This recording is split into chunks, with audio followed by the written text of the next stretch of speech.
You hear the burbling of the river? Hello. Oh, we'll have a friend on the stage in just a second here, but good evening. My name is Skankenstein, the Major Skankenstein, field promoted this morning.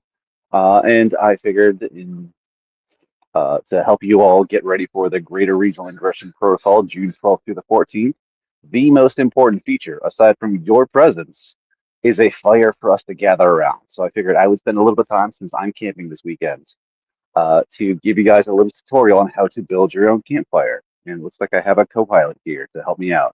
Well, oh, what just happened? Thought you were here. Where'd you go? There you are. Hey guys.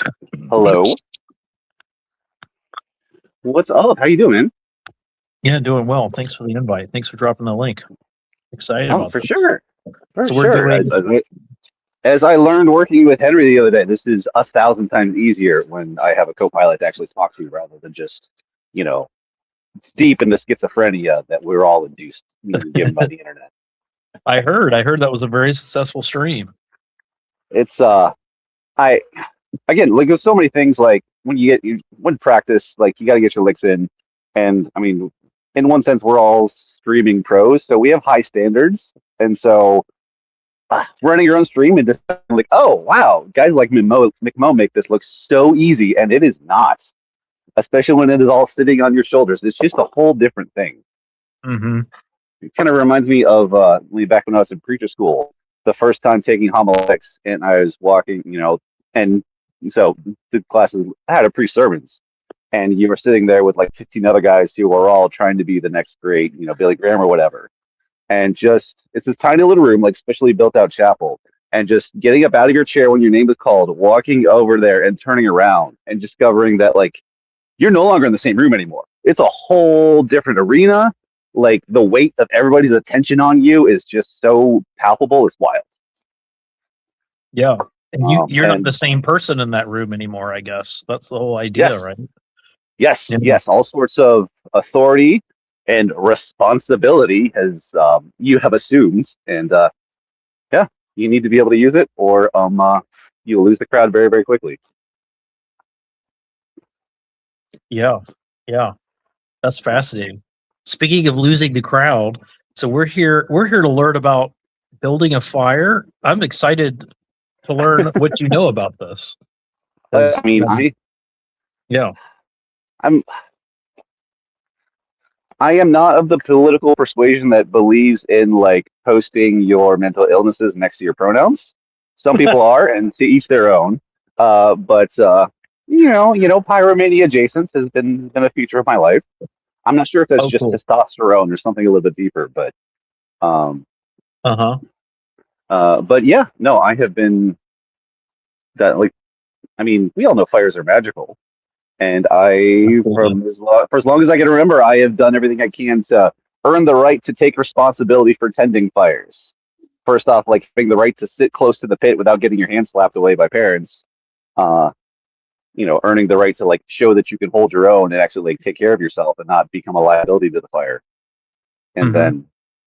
then actually becoming experienced at building a fire well. And we'll see how well that goes here. I kind of cheated and didn't do a lot of kind of gathering in the woods because I'm in a state park right now, and so because so many people are rolling through here, they're like, please don't gather your firewood here, because if everybody gathered their firewood all of the time, the thing will be stripped bare inside of 6 months. Yeah. Yeah. So here, let me show you. Let me flip the camera and I'll show you guys the table of what I prepared for you guys. If I can do this without closing the stream. So here is my little Exciting. yes, my workbench here, which there's a lot going on here. There's a lot going on here. First off, most important, we got to get this guy going before I lose the light. So, Mm-hmm. Mm-hmm. okay, and this right here, this is a bottle of bespoke mead that was brewed by one of my Pacific Northwest Estuary bros. He came Amazing. to our last camp out a couple months with like a couple like gallon jugs that we tore through in the space of we were only for a day. Um, but he also gave a bunch of these like smaller bottles because he had 4 different varieties. Ooh man, I'm gonna destroy this corkscrew, which means Go drink this all tonight. So he gave all of us like four different brands of the meads that he was brewing. This one is the one he was most proud of, which is Vikings Vikings blood. Vikings blood. Awesome. Camera's Beautiful. inverted. Um, Yeah. Okay. okay, so we'll get. It is important to have something that you can use to extinguish the fire ready at hand. Or to dull the pain if you get burnt or something. Yeah. If Okay. you So that's proud. if you hurt yourself, you deserve it. You earned it. Wear your scars with pride. Hmm. Okay. Okay, so I've got all of my kind of like my wood, my lumber, my kindling. Um, and the thing that I learned way back in when I was a youth member of the Civilian Auxiliary of the Air Force, the Civil Air Patrol, which is something like a mix between Boy Scouts and ROTC. This is something that is a program I was a part of in junior high.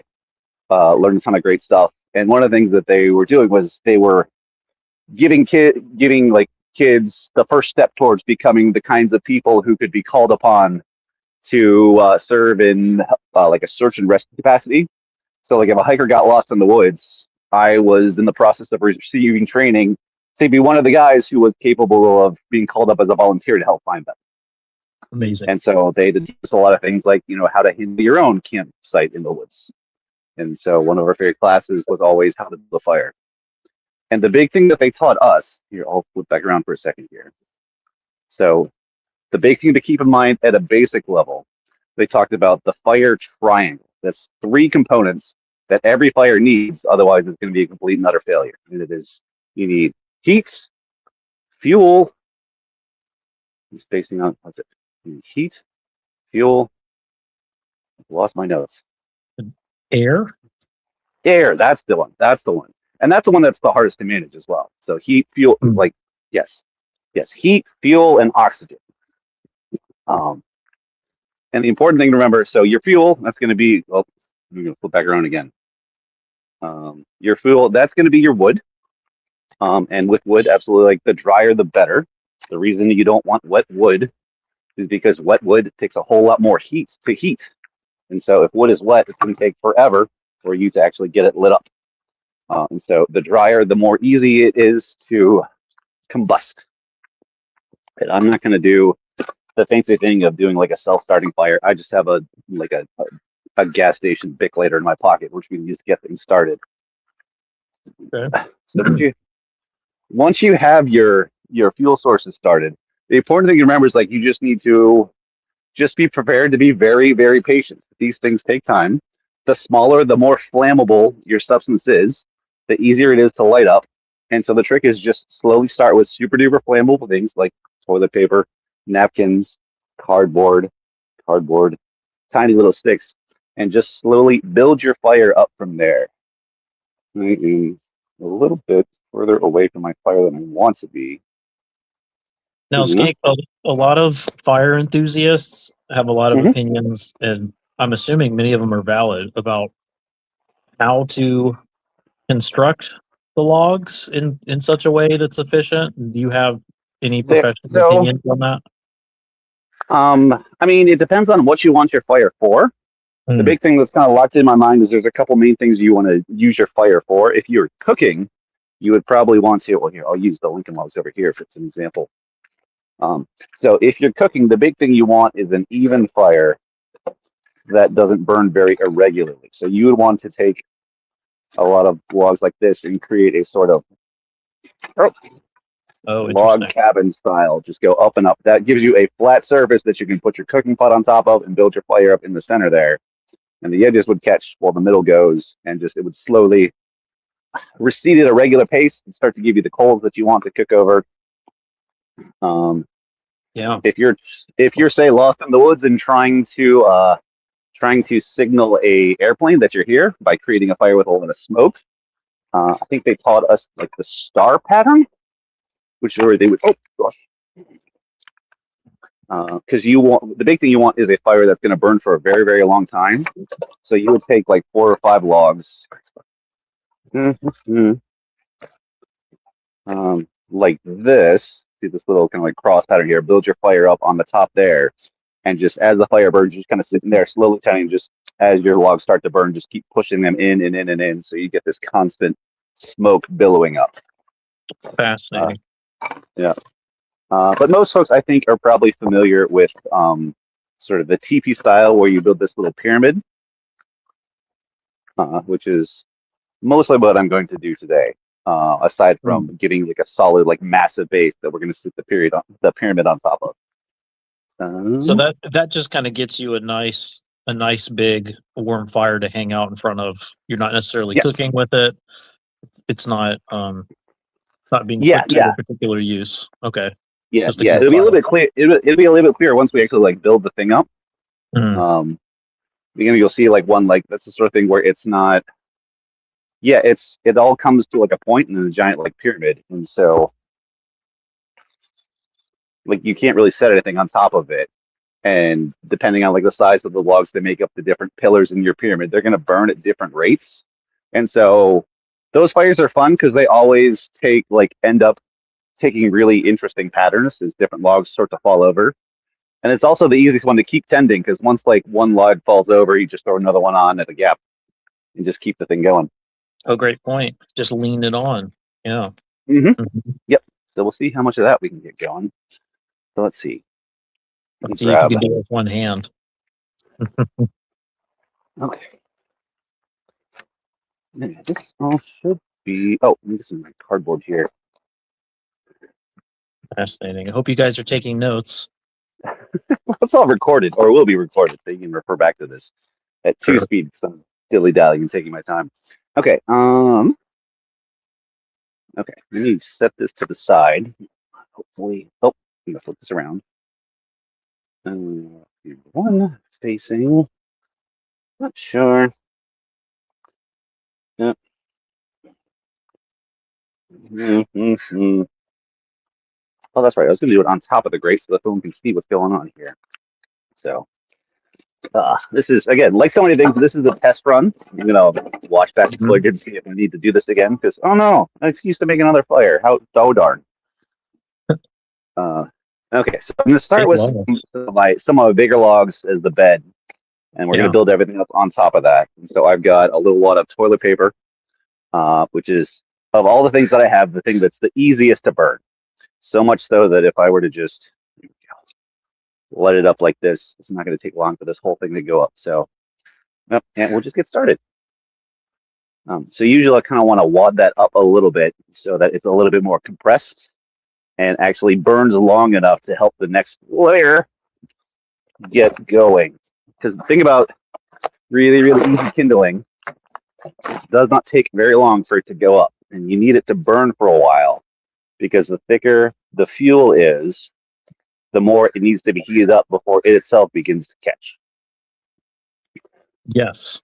Mm-hmm. And so we've started with, it looks like if I was just using toilet paper, that part would have all been consumed, but I threw a couple like thicker napkins on there. Okay. And we're just throwing some cardboard from the pizza box from my dinner. So I was road tripping rather than hanging out by the fire today and just got back here like 20 or so minutes ago. Okay. And the tricky part is the temptation is to do everything as quickly as possible. And so you think, okay, I've got heat going, so now I just need to throw more fuel on, more fuel on, more fuel on, and that's all I need to do. The hardest thing to like get a feel for is oxygen management, which is why we're building this in like a tower that's got gaps in the side, so that oxygen can get in under the side. Because if you smother the fire, you don't have a fire anymore. Okay, so my cardboard is going good, so I'm going to start throwing some actual little, Nice. couple little sticks that I brought with me, I promise. Looking good. Yeah, yeah. I'm also just not advised where I'm camping to grab the lumber because I'm technically in a rainforest right now, so it gets pretty soggy all of the time.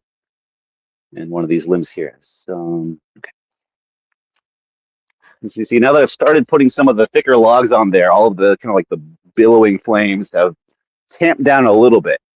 And so Mm-hmm. this is getting one of those moments you gotta like get used to going in stages and just going from like toilet paper, napkins to the little sticks and just kind of sitting down and chilling for a minute and letting the heat do its work.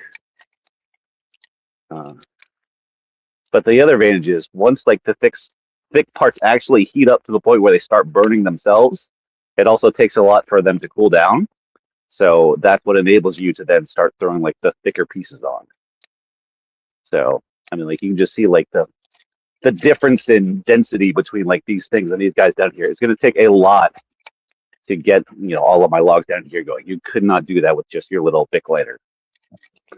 Although I did have one one youth leader in high school who he brought along, I think like a welding torch just to see if he could like light the logs themselves up just with a torch alone. And I think we got it.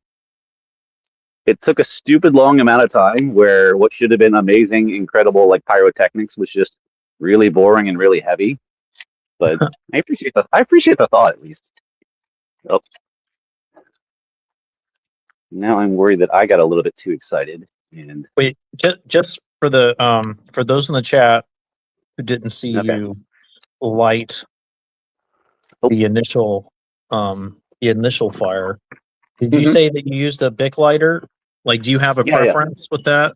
That obviously I there's mean, I some mean, stuff if that's I keep losing my Zippos, but Mhm. there's something so satisfying about a good Zippo. Like the Yeah. fling, the click.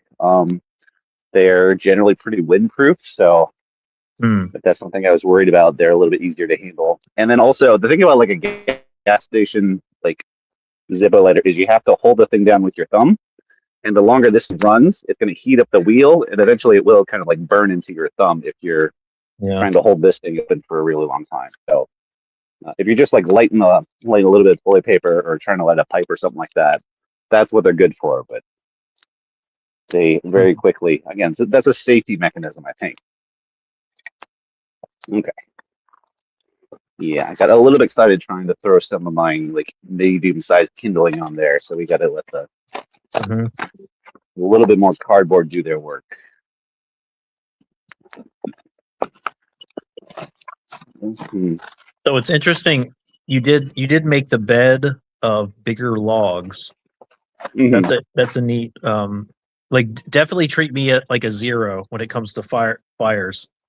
I definitely don't know anything. So I'm assuming there's is that like because you're really trying to establish like a dry bed to work on top of because you're in a rainforest like you said, or is there I mean that's nothing like especially. I think I learned that from like one of like Tim Ferriss's books once. really? Hmm. My brother was a big fan of it, and he started playing around with that, uh, and Uh-huh. found that it worked. And that also because I talked about like if you do kind of your traditional pyramid, it is much more kind of unstable. But this way, Yeah, these guys are going to create a nice bed of coals once they start catching. Uh, that's neat. let's see here. We need to because I'm working on top of the cooking. Oh yeah,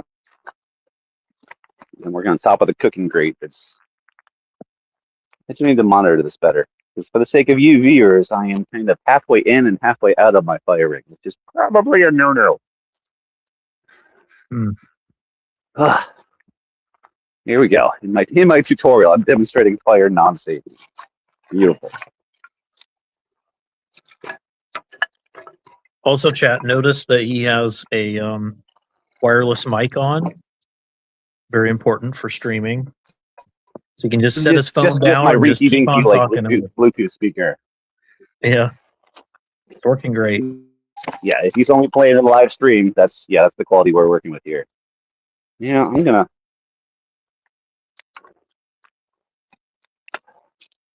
just It's pretty preparing for the good. time when I need to be responsible and actually throw it in the fire pit.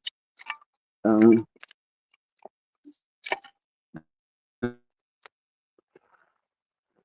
Now, Skank, when would you suggest, like, at what stage in the camp setup would you suggest, starting focusing on fire stuff? Because it looks like, correct me if I'm wrong, but you've already set up your tent. at this point. So is Well, that the first thing I you would set my normally do? I set my 10 up yesterday, so this is day Mhm. 2 for me. Okay. Um, sort of, kind of. I got to my campsite about 12:30 this morning, like just after midnight, because that's how I roll. It's like I could leave in the morning, or I could leave at 9 o'clock at night, and just figure it out when I get there. And I've had like first off, well, yeah, it depends on where you are. The biggest thing is what do you need daylight to do?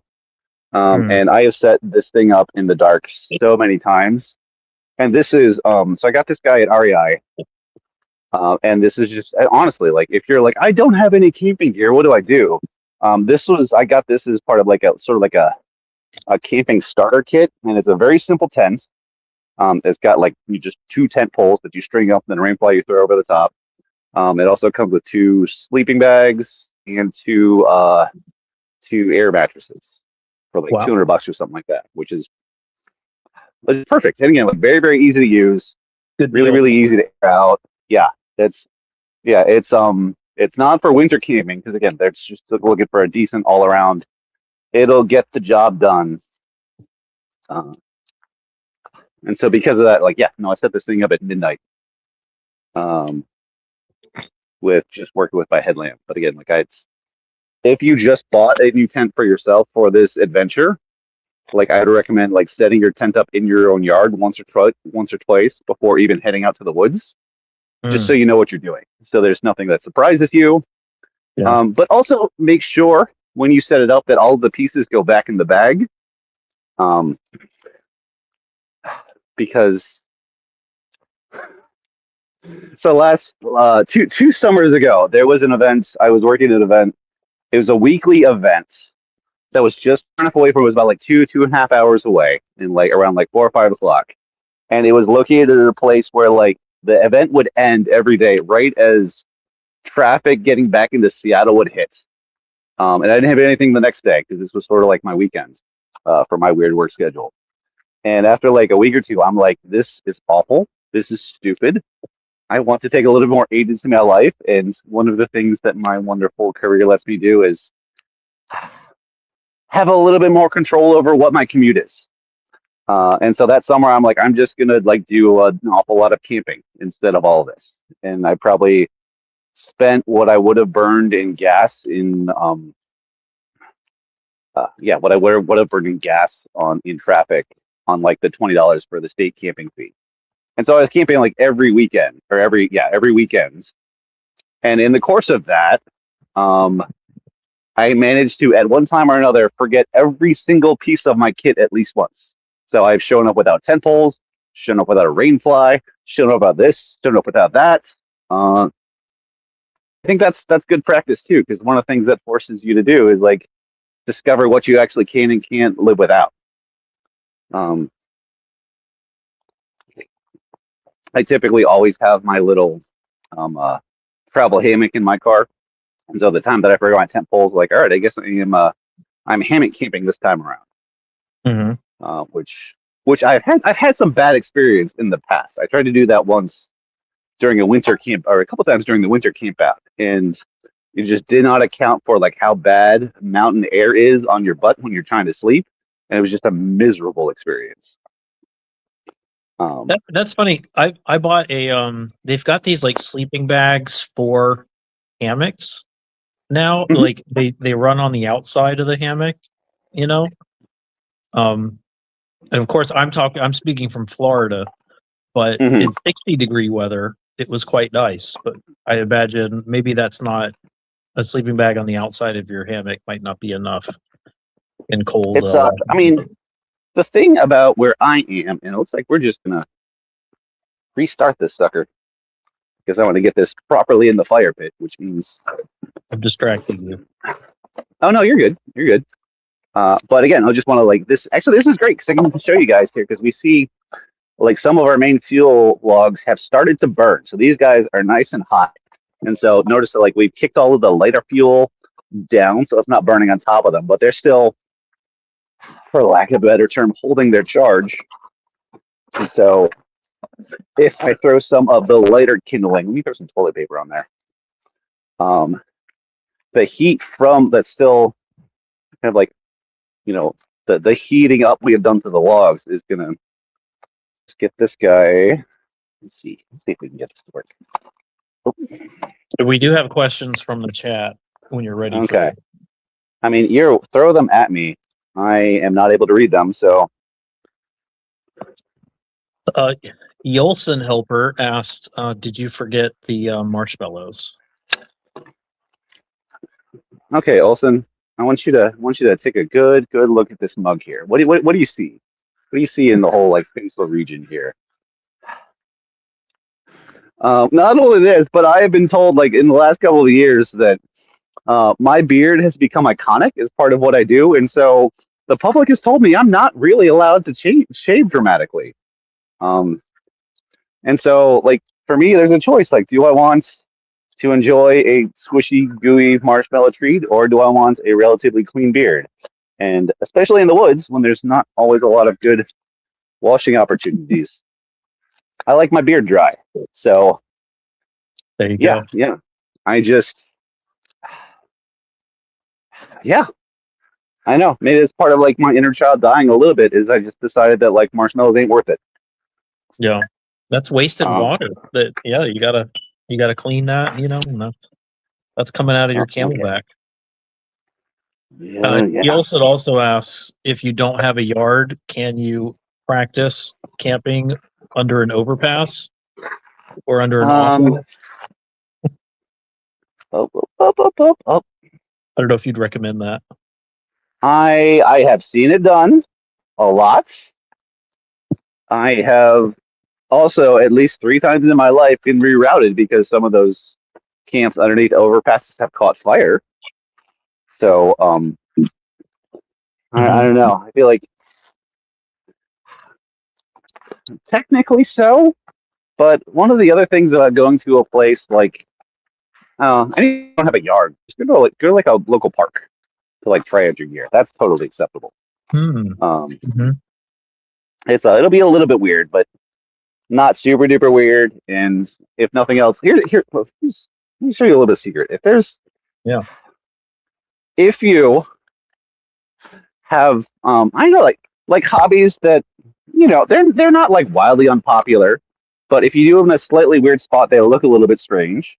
So like if you do something like okay, people don't typically set up their camping gear in the middle of the park, but so it's a little bit strange that you're doing that.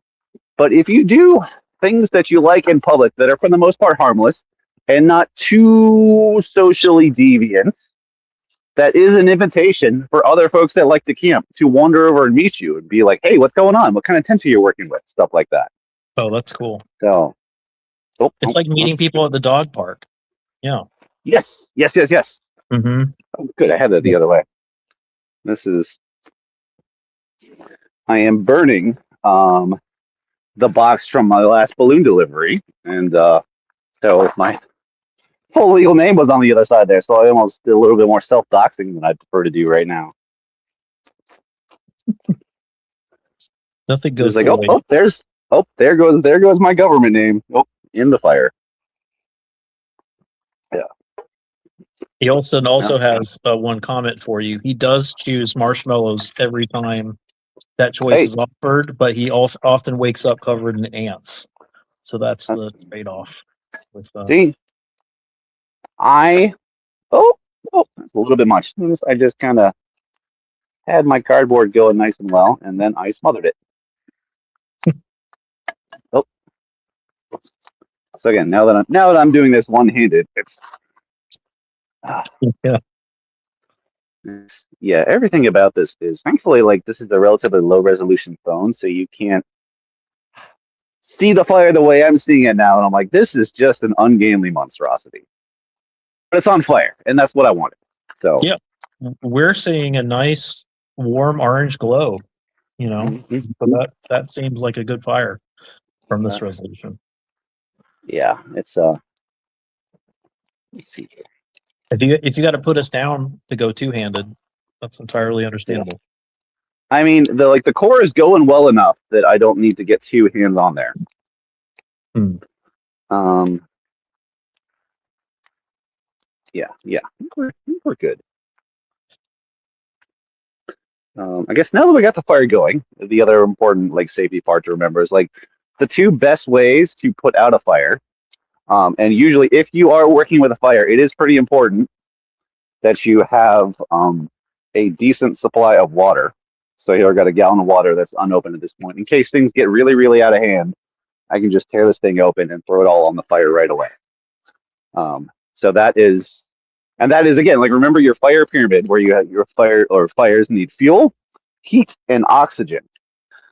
If you throw a bunch of water on the fire, you are cooling everything down. So you're taking away the heat and killing the fire that way. Another great way to kill a fire, like the easiest way to kill a fire when you're trying to tend it is to get rid of oxygen. So if you had a shovel and just threw a bunch of dirt on top of there, that would be a great way to again take away the oxygen by covering it all up, and then that would kill your fire. You could also, if you had like a big thick blanket, that would do the job as well. Um, if you're at the point where you're you're at the point where your fire's been going for a while, and you're like, okay, so it's like 1, 2 o'clock in the morning. We're starting to realize that if we don't stop hanging out by the fire and stop drinking by the fire, this hangover is only going to get worse in the morning. Our sleep deprivation is only going to get worse. And so you're like, it's time to let the fire die slowly. So we've taken away the heat by dousing it with water. We take with oxygen by like smothering it with a blanket or with dirt. Usually, if you just want to let the fire go slowly, if you take away the fuel by getting a good poker stick and just slowly removing things from the core, again, don't reach your hand in there and pull things out. That's dangerous and risky. But if you had, shoot, we had a good poking stick that I found earlier, maybe. I think somebody saw me leave it out in the sun, knew exactly what I was going to do with it, and took it away from me. So, Mm. ah, And so you have not made a fire for cooking, right? So like what are your thoughts on cooking with fire? Is it worth it? Is it something it seems like it's optional for a lot of campsites, but is it worth the pain for so you? much like how I said, if you get a new tent, like set it up in the yard a couple times before you do it. Mm. If you haven't done a lot of cooking on the fire, um, don't just bring your gear out there and expect that everything is going to go hunky dory. And I said earlier, like get used to the fact that like you can deal with a little deprivation if you like forget tent poles, you live with that. But as far as like the things that you don't want to do without for very long, food is pretty important. So like not being able to access your food options very quickly turn a fun outing in the woods into a nightmare and a disaster. So make sure that you know what you're doing with your food situation. Um, and so something I could use looking up something that are really simple to do over the fire. Like you can get some skewers and throw some hot dogs on there. That's a really, really simple, easy way to do it. But all Mm. the times that we've gone camping with my estuary crew, it has been somebody's got a camp stove. And so that's a butane situation hooked up to a griddle and like Yeah. yeah, it's been a lot of like eggy breakfast, like fried egg breakfast sandwiches. Oh, man. Yeah, I mean, lots of stuff we've done. I'm like we've grilled some solid meat on here as well. Um, so So that's a great point. So what you're saying is you can have a heated breakfast and it doesn't have to come from your fire. So you can just yes, have the yes, fire for fun. Yeah. yes, Okay. yes. Or Um, you can just stick stuff on sticks to heat up. You don't have to come with all that extra the baggage of carrying pans and that sort of thing.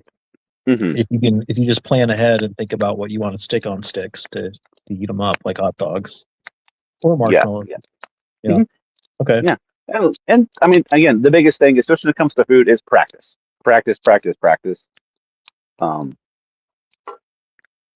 or Mm. have a backup plan. I've got like 10 granola bars in my car just in case anything else goes wrong.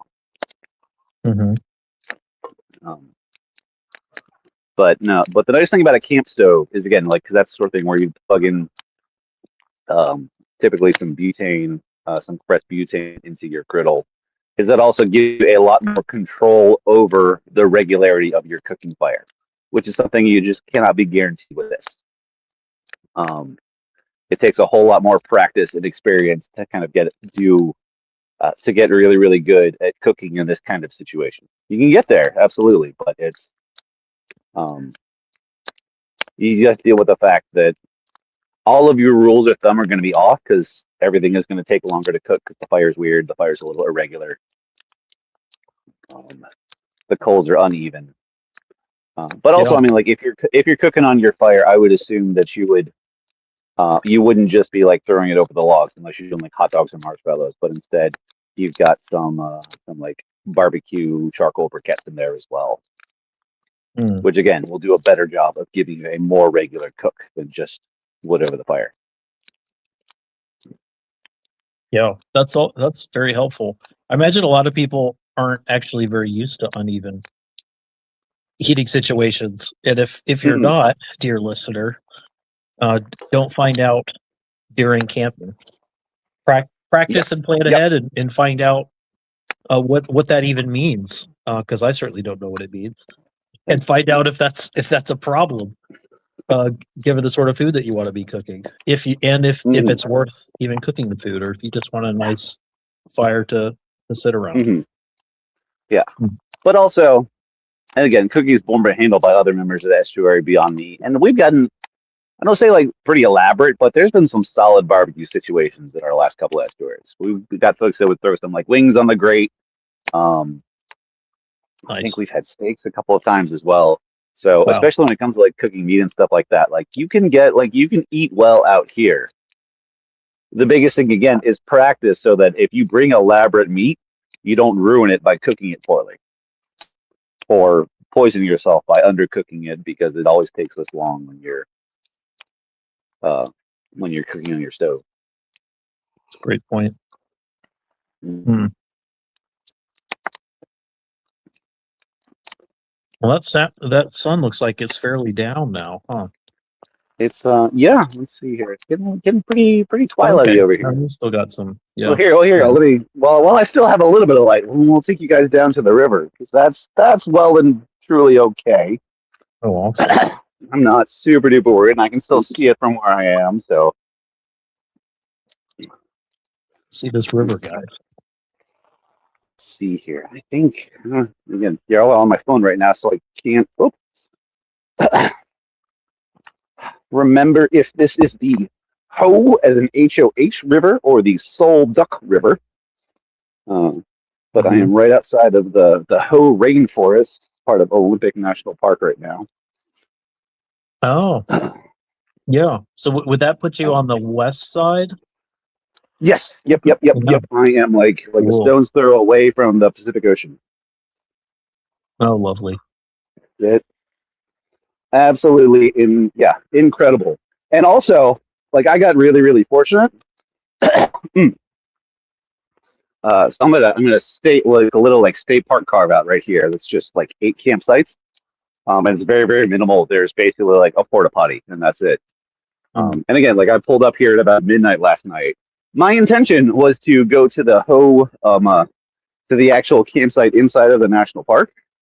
And the thing is, like from the main drag that goes, yeah, we'll leave it on the river. From the main drag, because the Olympic National Park is on the peninsula, on the northwest chunk of Washington State, and basically the park is just the core of that peninsula, like the center there. And so there's this big road that runs all the way around the perimeter.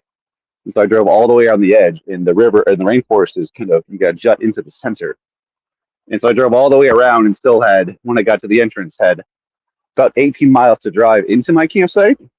Mm. And I got there about 11:30 last night.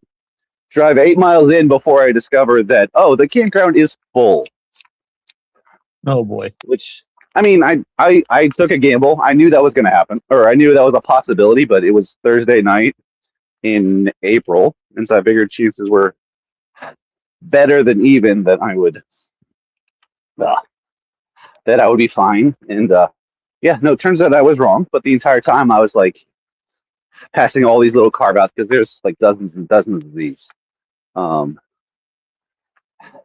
and they're all just like five, six campsites, very, very primitive in the sense of like just not a lot of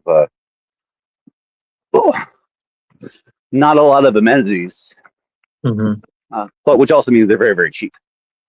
Like in this case, I spent 15 minutes at midnight trying to figure out like, is there a pay box?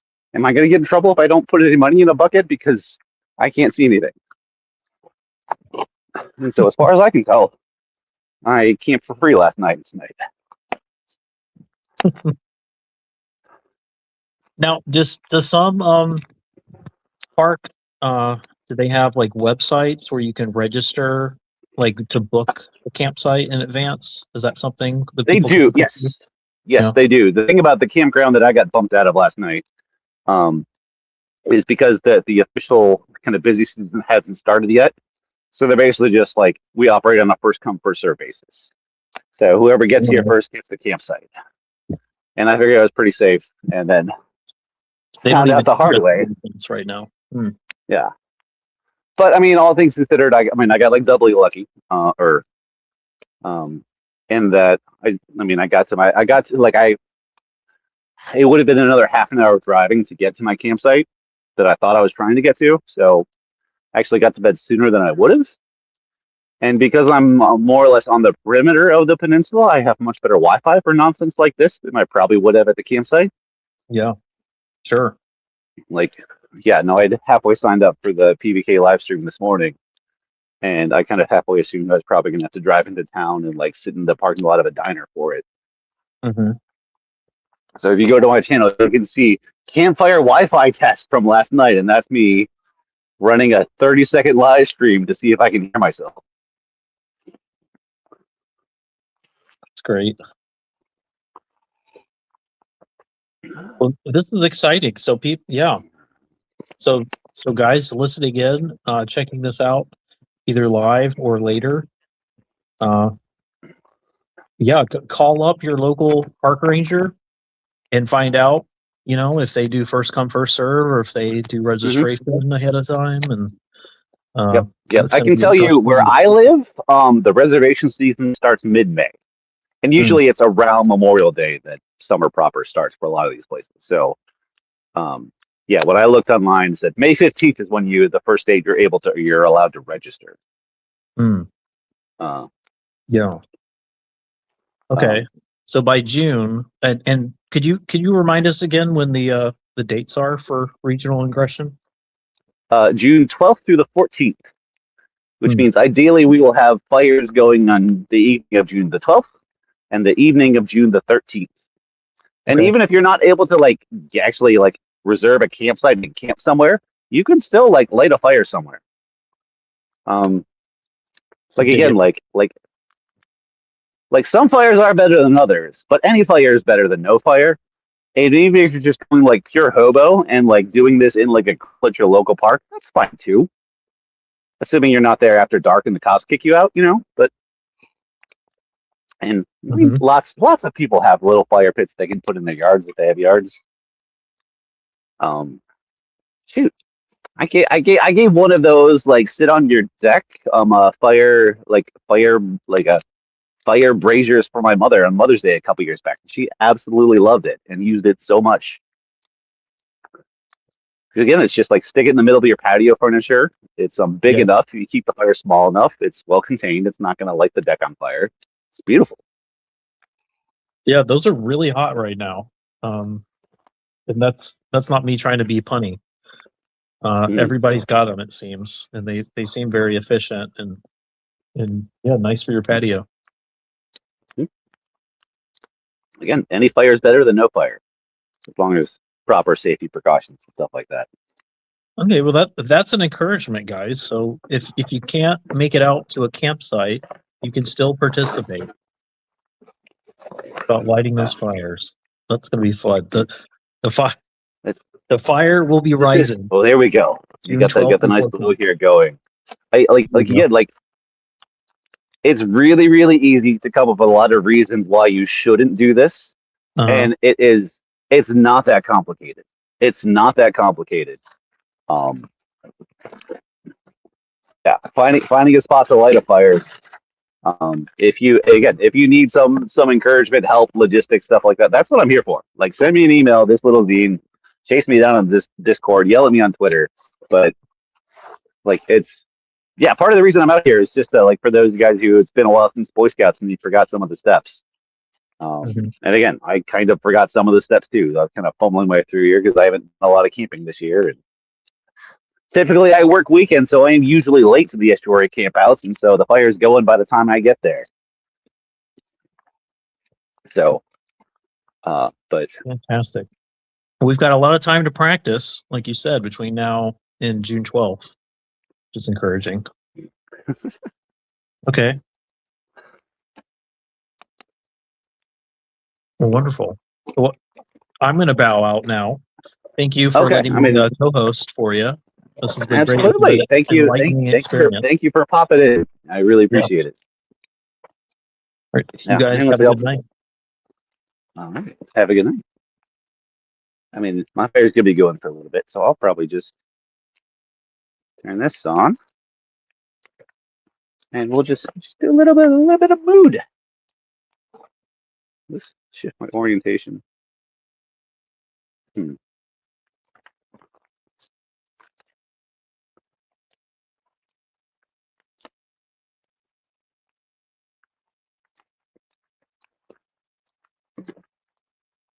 I'll just situate my.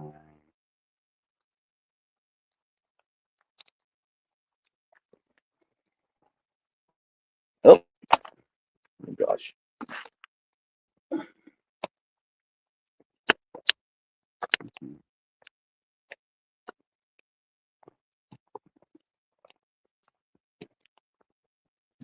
Yeah, I can't see much of anything from there. We're gonna figure this out. Ah, there are no flat surfaces in the wilderness, which is an important thing to remember if you're worrying about camouflage. Make sure that all of the flat surfaces at hard angles are also covered over and smoothed over with like a tarp or something like that. They are far less noticeable to the naked eye.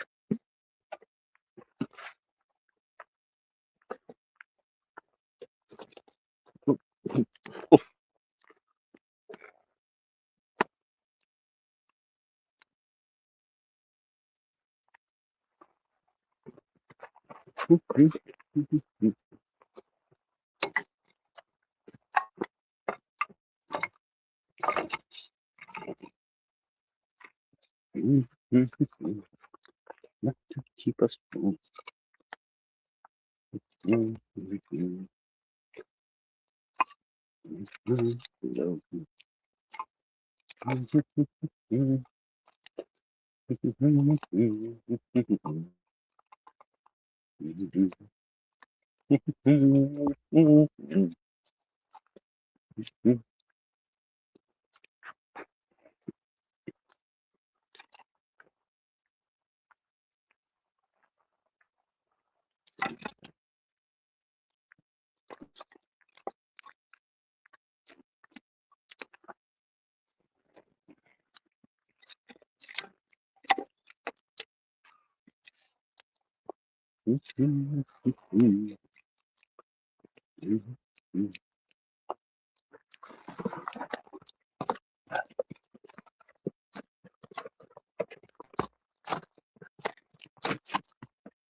Ooh.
So, since I'm breaking camp tomorrow morning, all my fuel's got to go up. I'm not taking any of this back. So, all of my leftover cardboard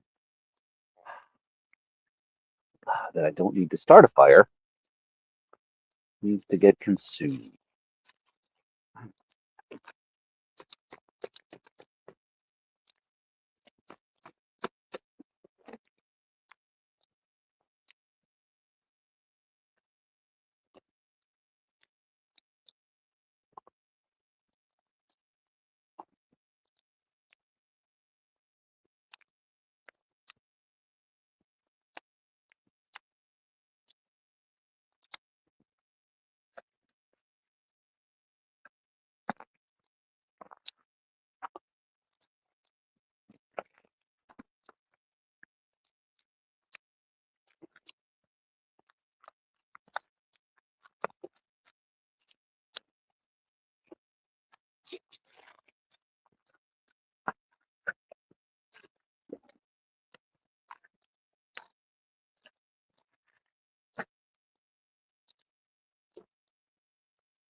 Yep,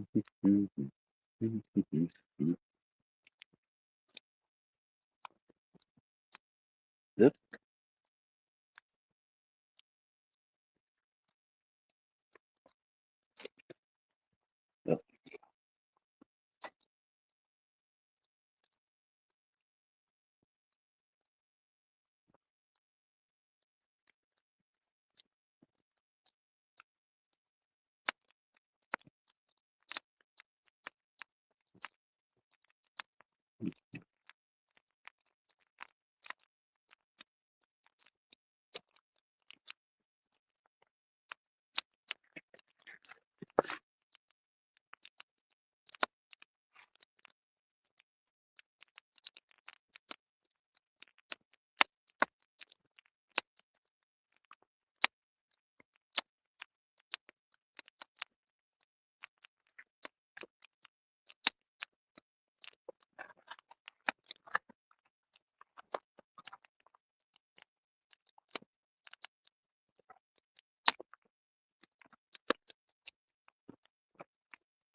Let's see if we can get this a little bit more.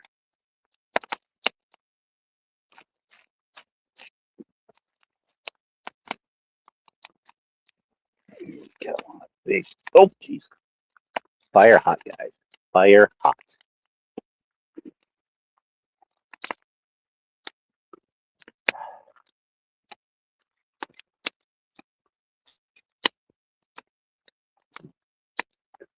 Again, a reminder, this is not just us, the Pacific Northwest guys, on a camping trip and making you all feel jealous.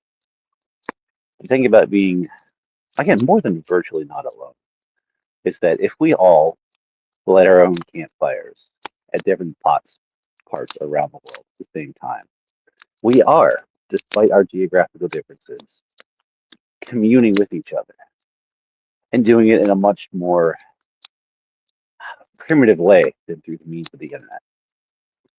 I have done this a couple times now where I have found ways to bring my internet friends from across the country and allowed them to, or found ways for them to participate in some of our other campouts. Just before Chicago, we were prepping, and I'd learned online that Matt C really enjoys making tiki cocktail drinks. And I kind of leaned on him on Twitter. You can dig in and find it. I leaned on him like, give me cocktail recipes, give me cocktail recipes, give me something to make. And so Matt C provided me with some recipes that were not easy to mix. And so I had to go on this little adventure throughout Seattle, trying to find all of the very obscure ingredients so I can make these really complicated tiki drinks. And then we got to the fire, and then we filmed a toast, which you can also find on Twitter, and I'll probably load to this YouTube channel too. Because even though Matt C was on the other side of the country, because he provided a recipe and gave us guidance, he was in a deeper way than just memories present at our campfire. Because we were drinking drinks that we would not have drunk had we not known Matt C. Like he enhanced our gathering despite his absence. And so he was present there. At our last camp out, um, the morning of, Kale Zelwin was on Twitter, and he said that, hey, I have found a special intention today, and if anyone has prayer requests, I will offer them up. And I threw out, like, we're going camping, and I asked if we would pray for good weather. And Kale prayed for our camping trip, which again is a wonderful way of being present with one another despite being absent. And when we got to the campfire that night, we gathered our drinks and we toasted Kale and his lovely co-host Steve Skojek for the wonderful work that they're doing in monitoring the situation so that we can camp in peace because they've got it covered. And again, Kale was present despite the fact that he was not actually with us at the campfire. And I mean, if we're all lighting our own individual campfires, despite our distance, we can still be with one another in the way that you're gonna feel. Like it's, don't miss out. This is gonna be magical.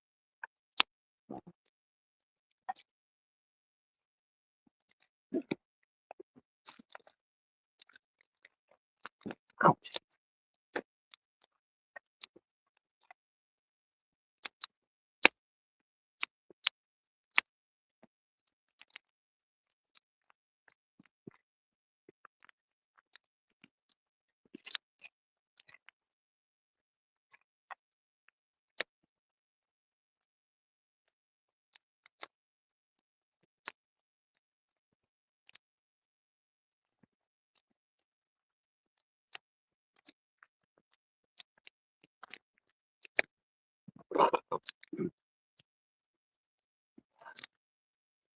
Also, this meat has got me a little tilted, guys.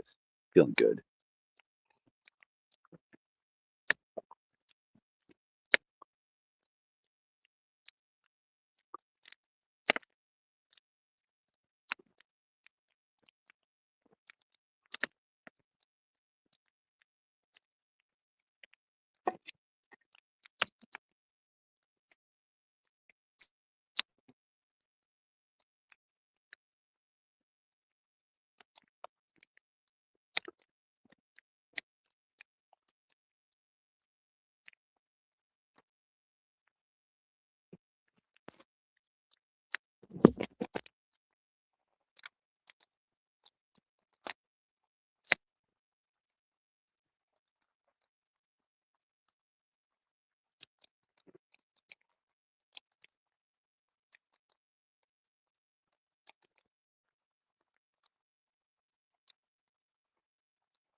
During the live stream this morning with PBK, I left all of my coffee and tea supplies on the table, and I wandered down away from my campsite to the water.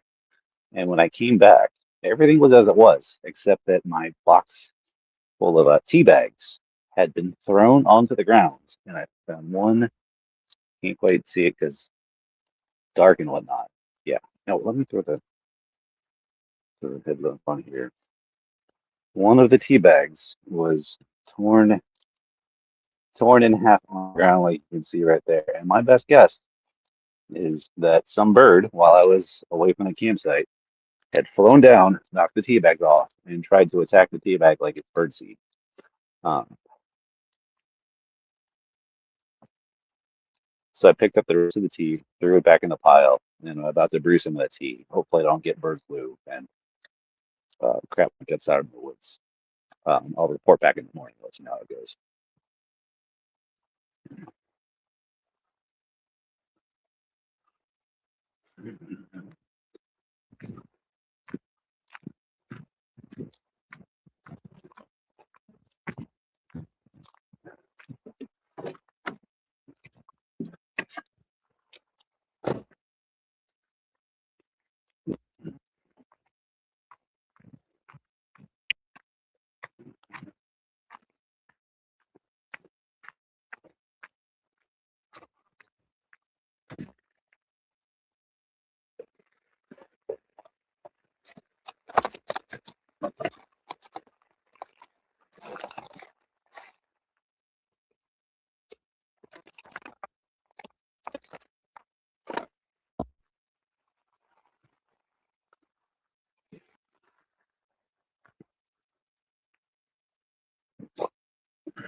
See what just happened there?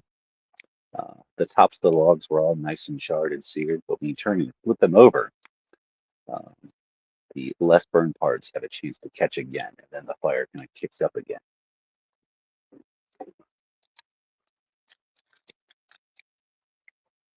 So all sorts of little things you can do. Um, this is part of the pyro firebug in me that you can always just keep fiddling with it and watch what happens when you move things around. Again, carefully because that core is just getting hotter and hotter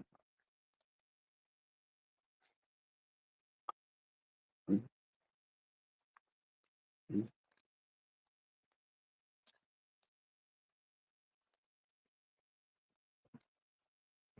we're just vibing, man. This is almost pure visuals.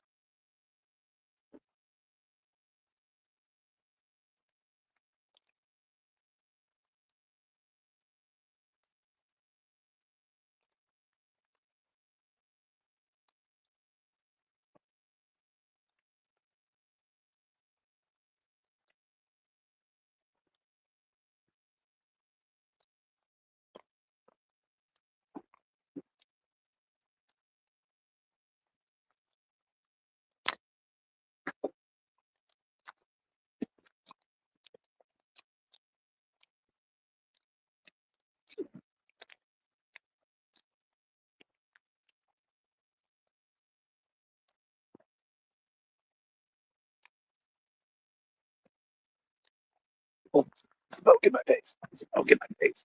Go. You just throw some moss in the fire, and moss can get very, very smoky. So again, if you're lost in the woods, plane crash, throw things like moss and leaves on the fire. That'll give you a good big smoke that hopefully rises above the trees, and folks can find you. Again, if you're in that sort of situation, the most important thing is you want a constant stream of smoke rising up. So typically, what you don't want around around around a communal campfire, there's a lot of smoke blowing in everybody's eyes. But again, the same fire in a different context, you want different things out of it. And what's your greatest enemy when you're vibing with your homies? Can mean life or death.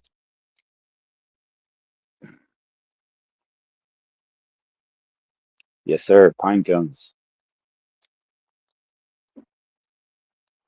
And there are a lot of pine trees out where I am here. Ah, a couple years back, I was able to stage a family reunion and got all of my East Coast family to finally come visit me. And my sister made a comment when I took them basically out here, and she was just like, we've been going to the beach our entire lives. We live near the forest our entire lives, but it's just so different. Just the mixture of the salt and the pine right next to each other. It's nothing quite like it out here.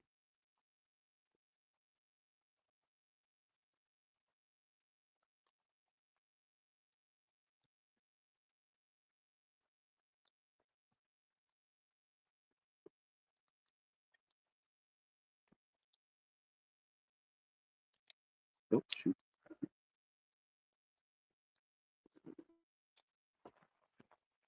Oh.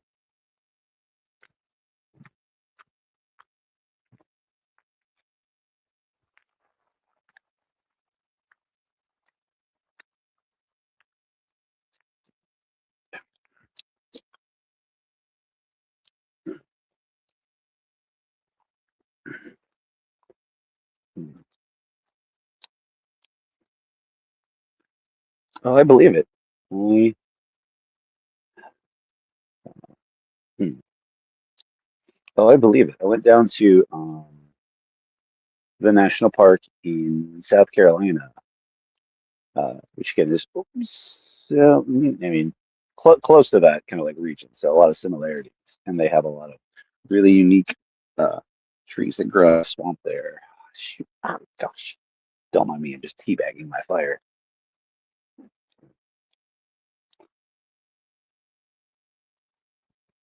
Hmm. Is that also isn't that also a Ryan Gosling movie? Ah,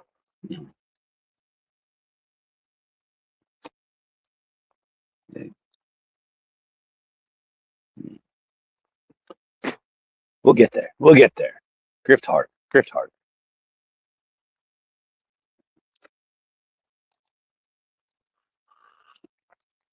Uh-uh.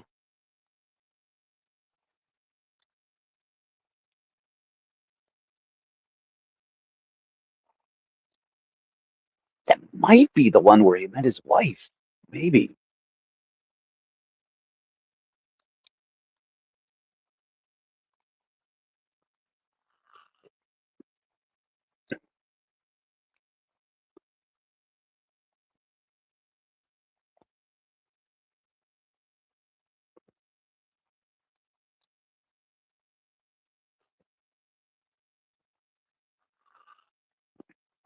Ooh.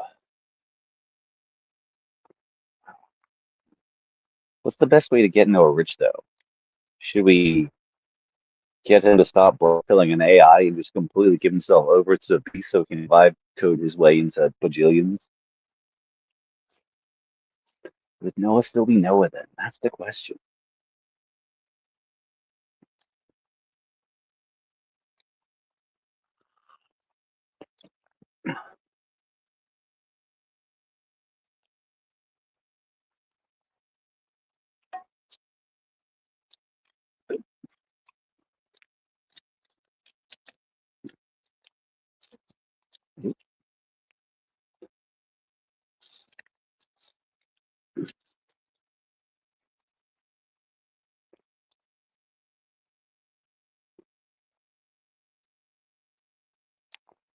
The fire rises.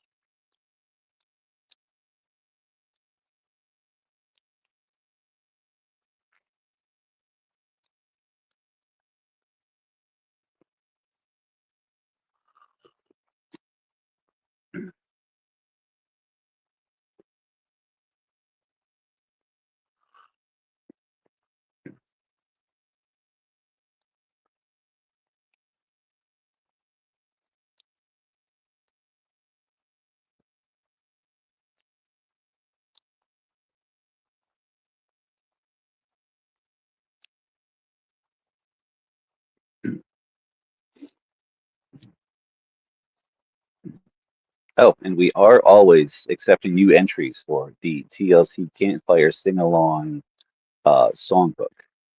So if you've got good campfire songs, I'm sure you've all have seen the Andrew Jackson Jihad song that Grim plays from Northwestuary. Um, another top hit out here at the PNW campouts is uh, the Beetle King on his Coconut Estate by Me Without You. Why not be utterly changed into fire?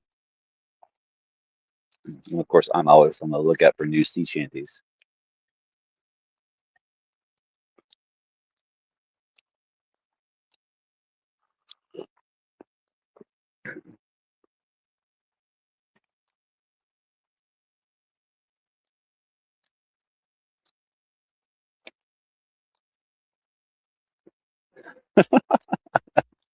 Well, that's the thing. I would love to see also like regional songbooks as well. So you can bring your songs from the Southland, and we'll tell you about all of our hippie nonsense out here. Although Me Without You is Philly based, so I don't know why we lay claim to them, but they definitely hit the sort of like spiritual but not religious vibe of a lot of the Pacific Northwesterners.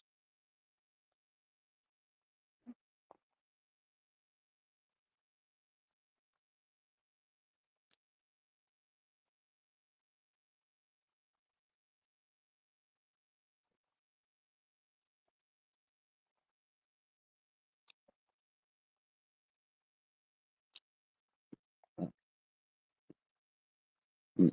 But we don't play music; we sing a cappella.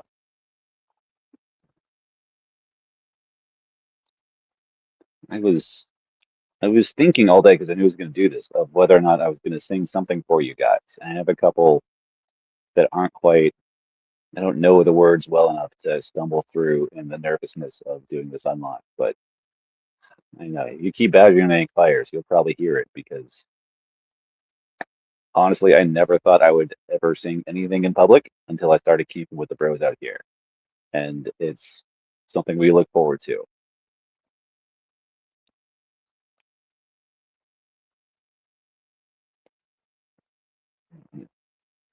It's different when it's your job, though. It's like I came here to relax, not to work.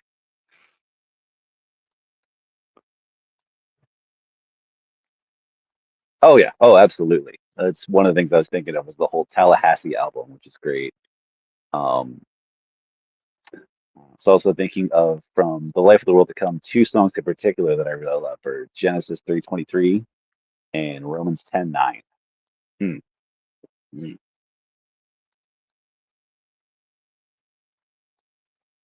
Right. Well, can't the moon is behind the trees, so I can't show you. And it's also too dark for me to show you guys the amazing new mischief beanie that I got from the Macaw Reservation.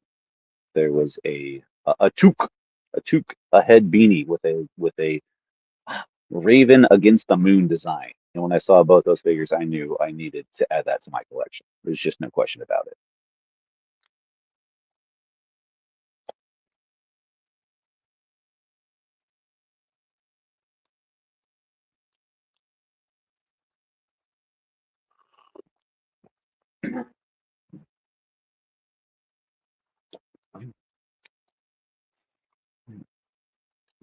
Also, I do gotta say, part of Skank's Meaning Crisis playlist. A huge moment for me was when they came to town during their Transcendental Youth Tour. And let me tell you, that album in particular, front to back, which is all about doing everything you can to survive, coping mechanisms, putting band-aids on gaping wounds, things like that. Like going out to the show and just like bellowing and bawling my lungs out was incredibly healing.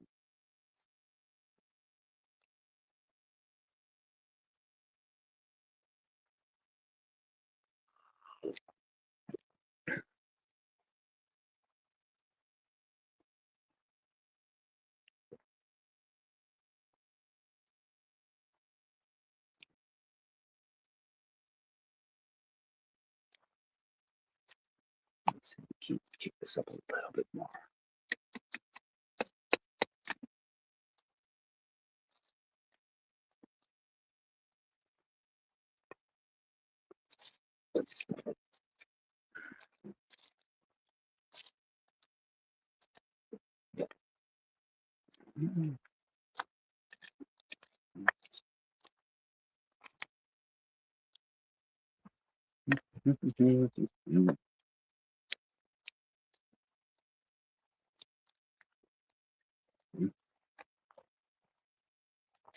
You can see that moss just like went up like that. That's also again a good all natural start. Look at that go. Look at that. Oh shoot. We're gonna have to pull this into the fire because it's a very long stick. Uh, so yeah, moss is another great tinder. Again, it goes up really, really quick and it evaporates almost as quickly. So you need to be very quick to throw some other grass and some leaves on there quick in order to catch the flames before they dissipate.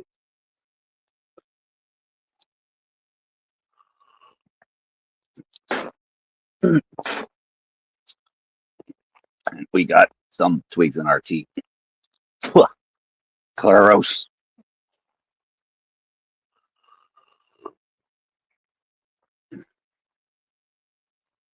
Mm. This one's special, and I've done plenty solo where it's just me and God. Um, and where I am right now is pretty special too, because I'm literally the whole rainforest is on record as being the quietest place in America. So it's it's it's worthwhile to go out to the places, leave the phone, the headphones in the car, and just uh, be alone.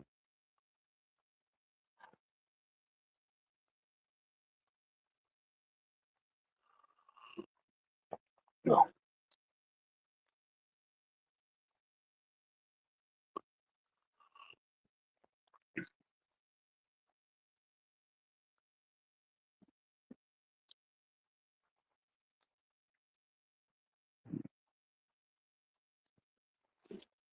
The microphone is also on an earbud that's on my ear, so that muffles quite a bit.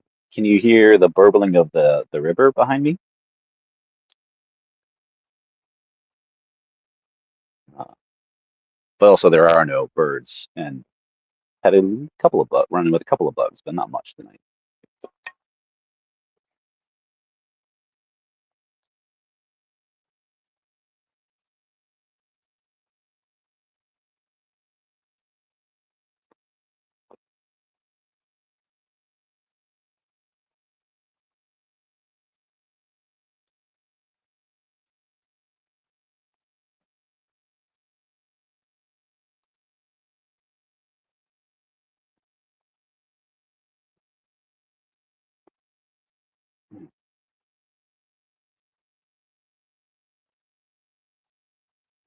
Yeah,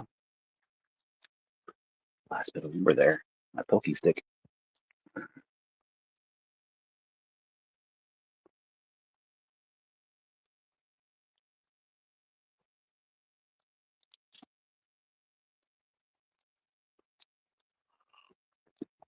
And again, at the beginning of the day, it took us a lot to work up to the point of getting that thing to light. And now, because of how hot that core is, it lights up like nothing.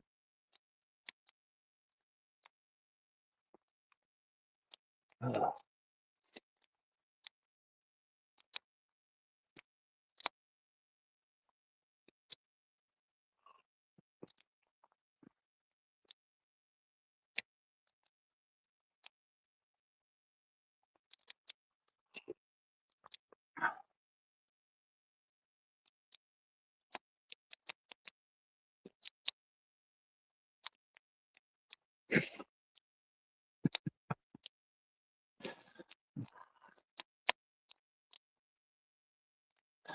When have I ever spoken in public about such things, sir?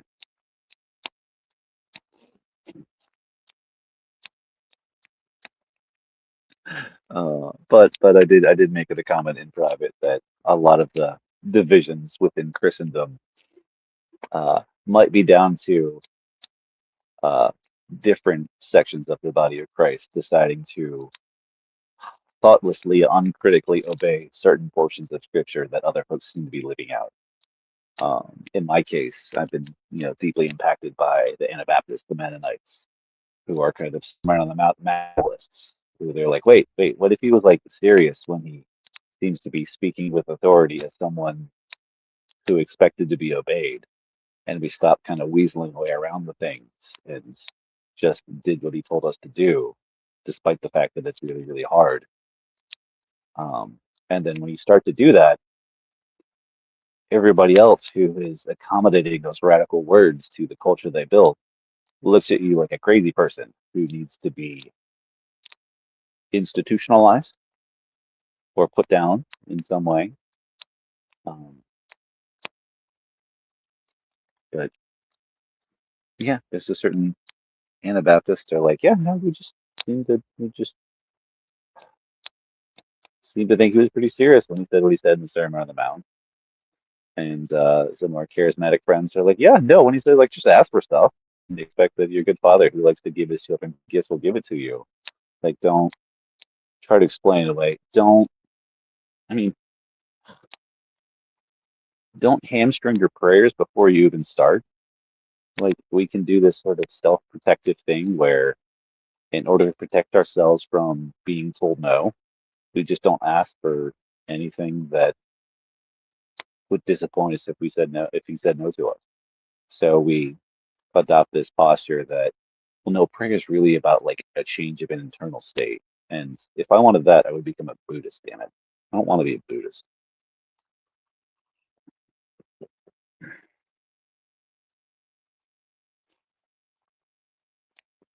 Mm.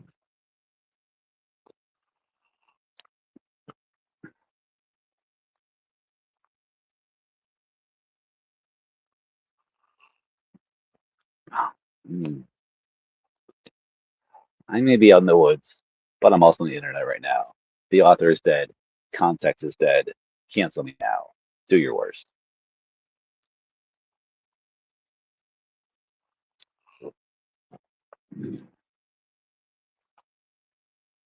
Also, now that a Silicon Valley CEO has discovered the retard maxing channel, Isn't he kind of like so over now?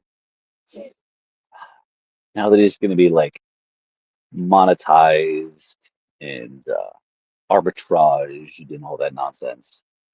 Being leveraged. People start writing business books about how to, arsenal max and whatnot for those who pray.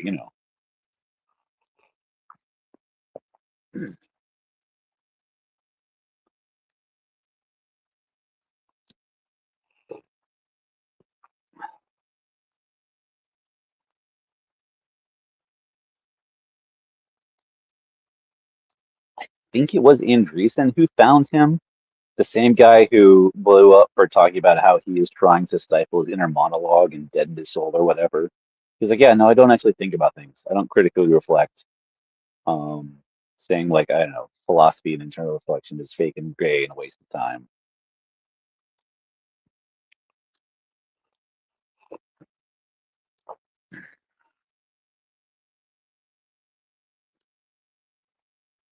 Hmm.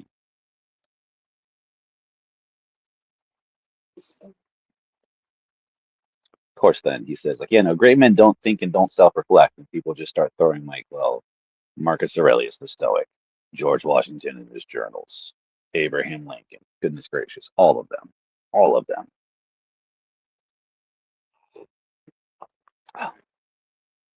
They just have a Twitter to sound off on.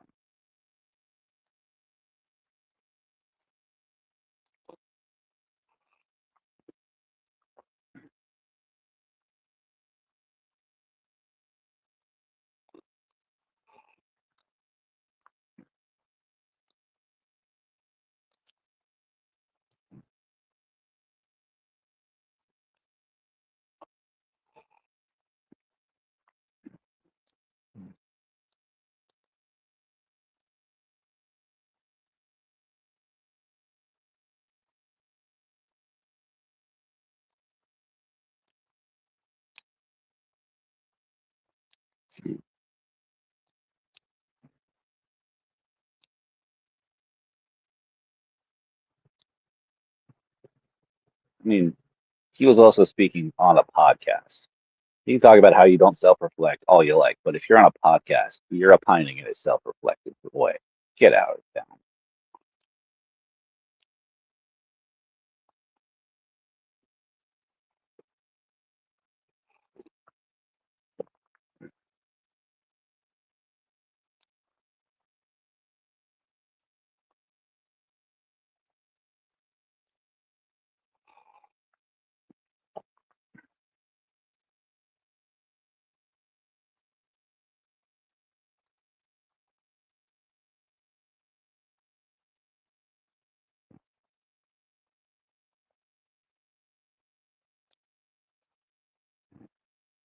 So I gotta say, if they find the RMAXer, it's only a matter of time before they start to discover, and again, write business books about how to wholly fool Max for the sake of your business.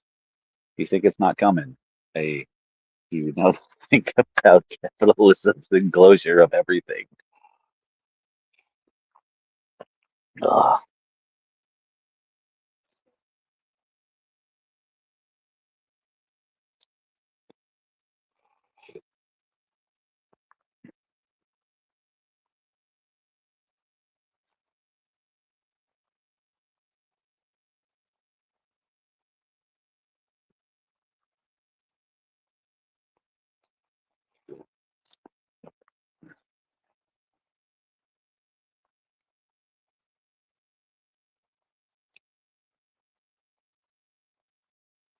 It-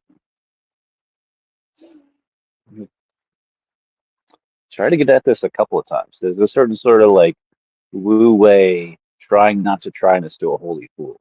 If you're trying to become a holy fool on purpose, you're engaging in propolicity. The whole like being the holy fool is both a calling and it's a cross. And it's one that I imagine those that bear it would prefer to trade it if they could.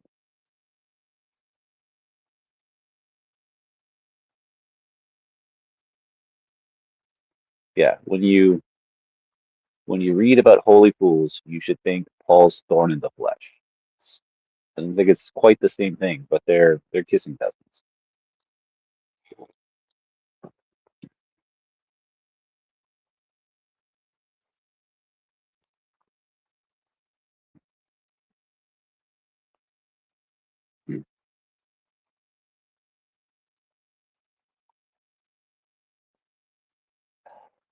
Proverbs make me feel good or bad. Um,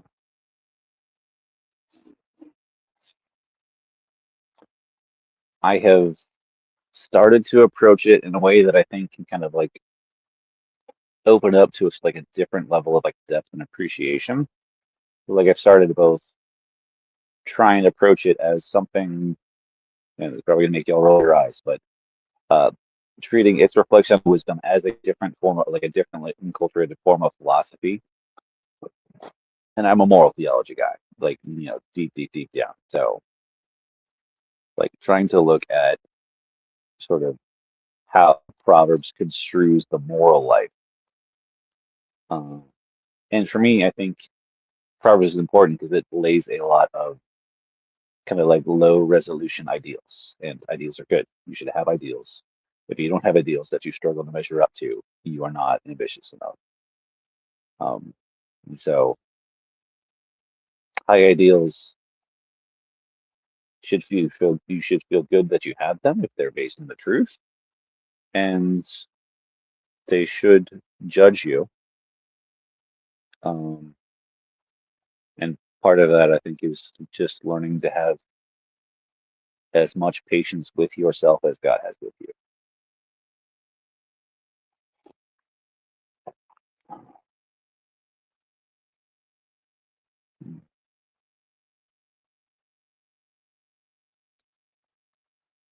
Mm. I don't believe in the three uses of the law, brother. Uh, mm,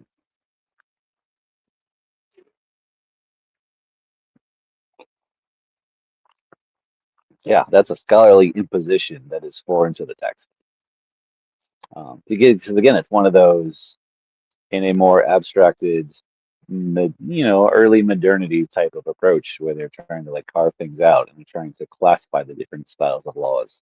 And I think it was a much more organic whole. Like there's just laws that are simultaneously moral and ceremonial at the same time. Mm, mm. Again, I get that it's helpful, but and I don't say it's not without some value, but it is a useful frame, especially if the law feels like a completely alien and foreign object. Uh, and I don't know, I've just spent a lot of time sitting with the strangeness and trying to let it be itself. But if it helps you, it helps you. It's great. You know, something again, like the Book of Proverbs itself is a low level approximation of the good life. It's helpful, but then we have Job in Ecclesiastes to remind us that there is more to life, and there is you can't systematize it. There's a deep mystery to it all. Because for whatever reason, God wants to make individuals, people with enough of a soul in order to be willing to stand before God, whatever that costs. Mm,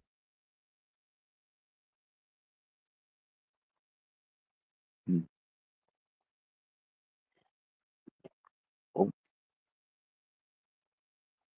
oh,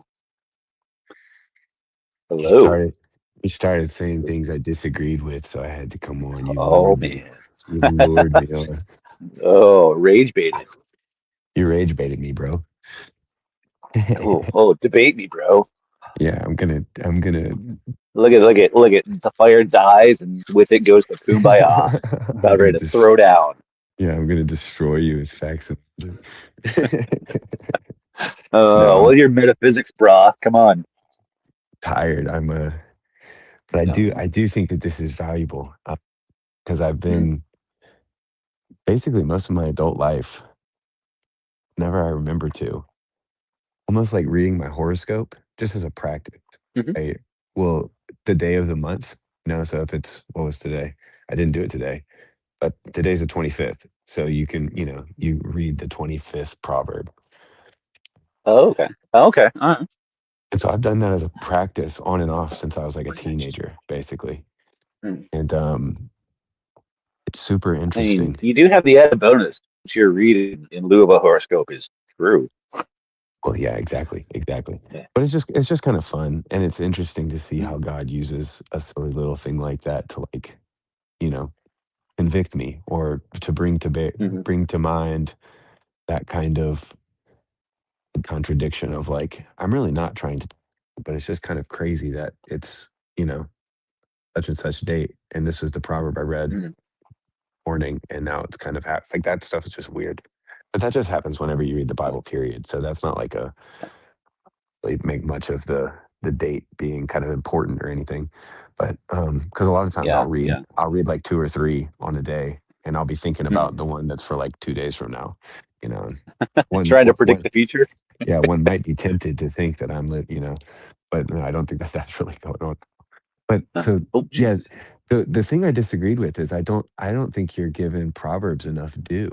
I think that if you understand Job and Ecclesiastes the way you should, then you have to reapproach Proverbs with the same amount of awe, wonder, and the kind of beginner's mind, you could say. Hmm. And what's crazy is it kind of does that to you. Like, I don't like, it's really, to Hmm. me, it's really different. And this might just be because I'm a fool, and I definitely am not a holy fool. But like, But it's very convicting, is basically what I'm saying. And there's almost like a jujitsu type of, and you know what? It's good for me, and it's mm-hmm. like quite a balm, ironically, Mm-hmm. or dialectically for me, because instead of it being my own neuroses, there's a little bit of that kind of Jordan Peterson, like, you're right, your life does suck. You should be depressed. You suck. Yeah, It's you kind of sluggard. it's kind of like Ah, that we're gonna feeling. watch you now and learn what not to do. Yeah, it's a little bit like that. But it's just private. Nobody has to know Hmm. that this king from thousands of years ago is like calling you on your bullshit. He just knows how Yeah. shitty you are and how stupid you are. Um, and so, and of course, and you know better than I. Like, of course, Solomon, we know what the wisest man in the world had no dream. Like, he could never have foreseen what we know for a fact, Mm. which is that God Yeah. incarnated and died for our sins. Yep. And so Hmm. the way Hmm. that that kind of comes to bear in every verse and in every part of the wisdom, and you see the way Christ kind of fulfills so much of it, and this is just true of Christ in general, but like, Uh, it never runs dry. You know, yeah. it's like you keep reading stuff and it's like, oh my goodness. So I came on because I think you might have been underselling, dare I say, I think you might have been underselling the book of Proverbs, Skank. That's probably true. That's probably true. It's You know me. I'm the guy who mhm. hosted Jonathan Dumere and old Joe and Uh-huh. Joe Cross, I was very hospitable to them for like 2 or 3 days, and then on the third day they were at my house. I completely Bible bashed them. I was like, "You bro, what do you?" I somehow wheezed out of them with my charm and charisma that they Mm. did not read the Bible. Didn't even have a Mm. Bible on the. They didn't have a Bible on the VNA, the mystery machine or whatever they were going around it. We should And make them do another trip, and every stop should throw them another Bible. So by the end of the circuit, their van is weighed down with the weights of holy writs. yeah, I was just like, bros, you got to read the Bible. Like, I preached. My wife was she had already gone to bed, and she texted me from on the other side of the house, like, hey, relax, like, Oh, you're getting a little preachy, you know. I don't So know. I had to I Oh, had to settle down. shoot. Oh, there it is. Okay. I don't know how to run the whole. Whoop. Do I need to turn off my light Say to match you both? what? Yeah. What are you doing? Yeah. Oh my Sorry. gosh. You're Yeah. blinding us. What the hell, no? They're like Oh. I don't know why cockroaches. StreamYard is so white. Hmm. Why so white, StreamYard? StreamYard so white. No, I haven't listened to that YouTube video you sent me all day because I've been one AirPod in all day because I've been at work, and but I'm still looking forward to it. I opened it and saw what it was, and then I marked it as unread. so that I knew to come back to it. Ah, smart man. Pro gamer move out there. As much as you Mhm. need to know about building a fire, there's a little pro tip for you. It's, For the folks out there. It's mostly just a long game to try to get more content from you. Mark is unread is a real, what the? in the hands of a master craftsman, that can be a very sharp social scalpel. True. No, you won't get content out of me that easy. No, I'm just kidding. I plan on streaming Saturday, so tomorrow. But wait, aren't you live streaming like all day tomorrow? So I'll just join Yeah, but I yours. mean, like you can stream too. I'll co-stream and I'll make some beats Yeah. while you're playing Death Stranding. Well, Yes. you could turn the music off in your settings, and I could There you give go. you. Yeah, I could just give you Yes. the music. I'd be up for it. Let's just talk tomorrow. I'll like text you, or we can call. I'll call you Okay. tomorrow because it might I'll be be on Ethan's stream at like 10 my time in like 3 minutes. in like 3 minutes. But around like noon my time, that's when I'm planning on like getting stuff going. I put a time on YouTube, and I need to make sure that I adjust that to be appropriate. Bros, I need some advice because this Ethan Kahi fella, he keeps not even sneak dissing me. He's like talking mad shit about me. What is he saying about you? So today at work, I listened back to and I still haven't watched My Dinner with Andre, but I listened to the bros talking about My Dinner with Andre, and Ethan Kahi out of nowhere is just like, because Neil, I think Neil or somebody was like the best thing about the quarter, the best thing about the quarter is that everybody's authentic or whatever, and I don't know if it was Neil, but and I don't even know if that's exactly what they said. It was like a couple hours ago now. But then Ethan was like, "You know who's not authentic? You know who's just fake as hell?" This is basically what I heard. Don't take this is just this. Forgive the embellishment, but like in my mind, he basically was like, you know who's fake as hell? McMo. McMo is a complete phony. And I heard that at work, and I'm washing dishes, and I'm like, damn, he's calling me out, and I can't even respond. I'm elbow deep in some pho. Can I say Anyway. one thing about Ethan Kahi? Please do. Say a lot of things about Ethan Kahi, please. Okay. We need a new Olive. Honestly, I think she's about due. I will say. I can't decide who's the heel and who's the face. So I think you guys are biased. so you guys would probably make me the face. 2 weeks ago, right. 2 weeks ago at PVK's live stream, I did the work of saying, McMo's Ko-Fi. Like everybody should contribute to McMo's Ko-Fi. Yeah, I appreciate that. Mm-hmm. And I started that. Okay. And then Ethan picked it up. A real innovator. Yeah, you're a real innovator. I'm an innovator, okay? I took the platform and I decided to make something of it. And he's the latecomer. He's the slick Silicon Valley guy. He's gonna do to us what Luke Burgess is doing to Rene Girard, man. But what I'm saying is there has not been a bigger grifter for McMo than Ethan Kahi. Oh wow! I don't know if you've seen his stream lately, okay? But he has a ticker at the bottom of his stream saying "Donate to McMo's Ko-Fi." Well, see, here's the thing. Constantly.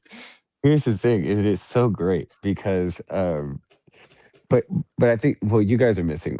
You don't distract me with the Ko-Fi. Everybody donate to my Ko-Fi, But like, the thing is that the fundamental similarity that me and Ethan both have is that we were both mega church, like production people, and so we've both got that like big Eva scene, but there's also the grit, we're the kind of like washed up, we're like, dudes who like were good enough to play college sports but didn't make it to the pros, and so we've got this there's this connection, and I can't tell if we are enemies or if we're enemies to lovers.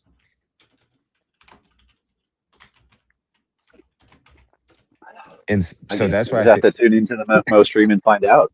I guess we'll just have to see it play out. Yeah, I don't. The real housewives of TLC right here. Yeah, Yeah, did we come to a decision on whether and which one of us is the face and which one's the heel, McMill? I didn't even know. Yeah, I guess that's a good. I That's a mean, good Because point. you brought it up on I Tab mean, stream, and you I showed up literally at the have a very end of baby the face, conversation. sir. Yeah, no, I'm trying to put you over for sure. I think, yeah, I think you have to be the face. As our relationship goes, I think you've got to be the face, and I've got to be the Okay. heel now. I think that's just, it would be irresponsible for me to do Or anything. are we the heel on each other's channel?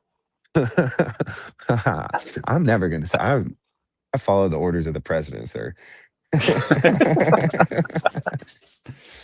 I salute to the, commander in Hey, chief. I don't the know if you're question being a the heel question right is, are you now. one of those like red team like Wetworks Black Ops like servants of the president?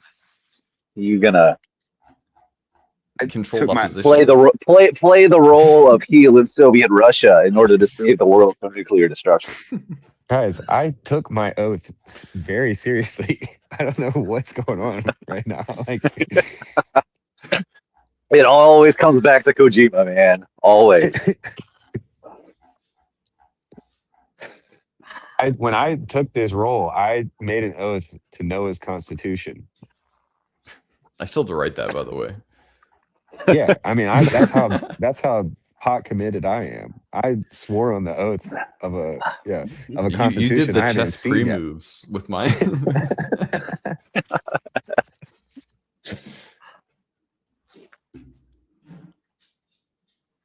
All the Sorry, No, that's chess. what it sorry, my is. I mean, dog. like My dog is I causing also something. pledged an eternal home for the presidents amongst my abode. So yeah, gosh, all kinds of kumbaya was happening in the grid stream today.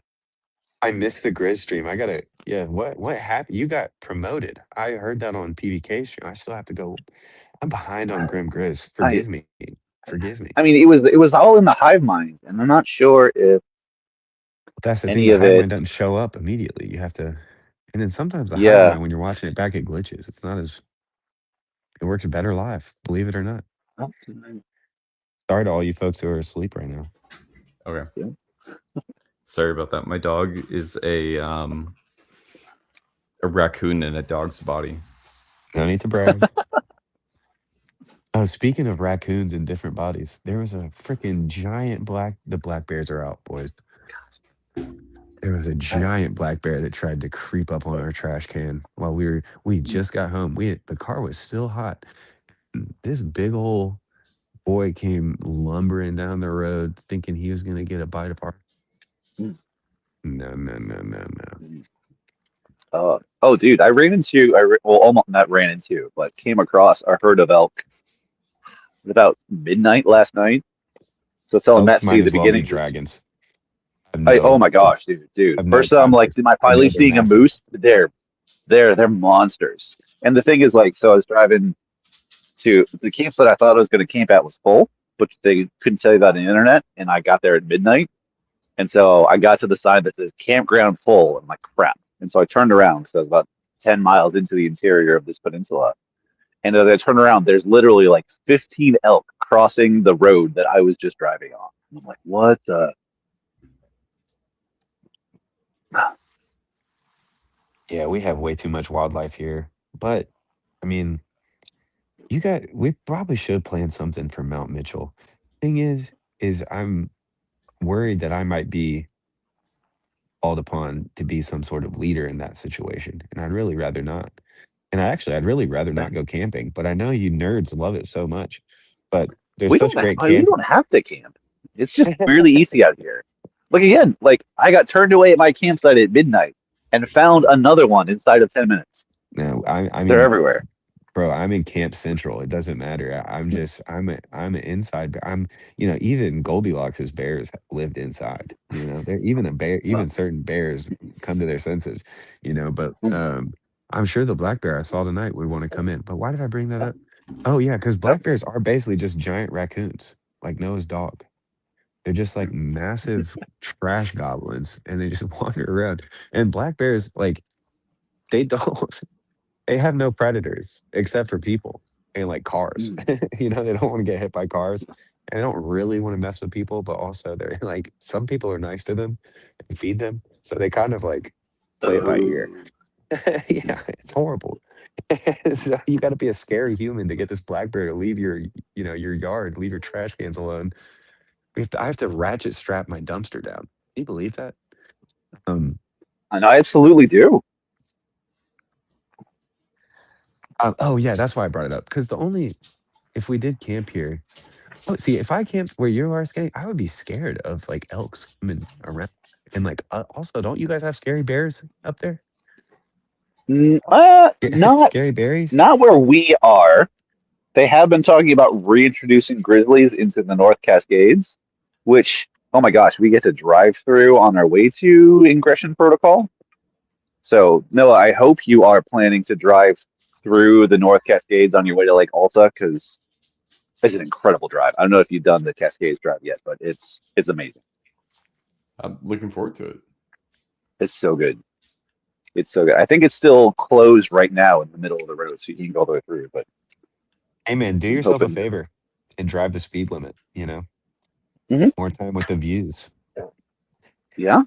This is one of my most puritanical takes, but I think that there really is just no excuse for a man of God to drive above the speed limit.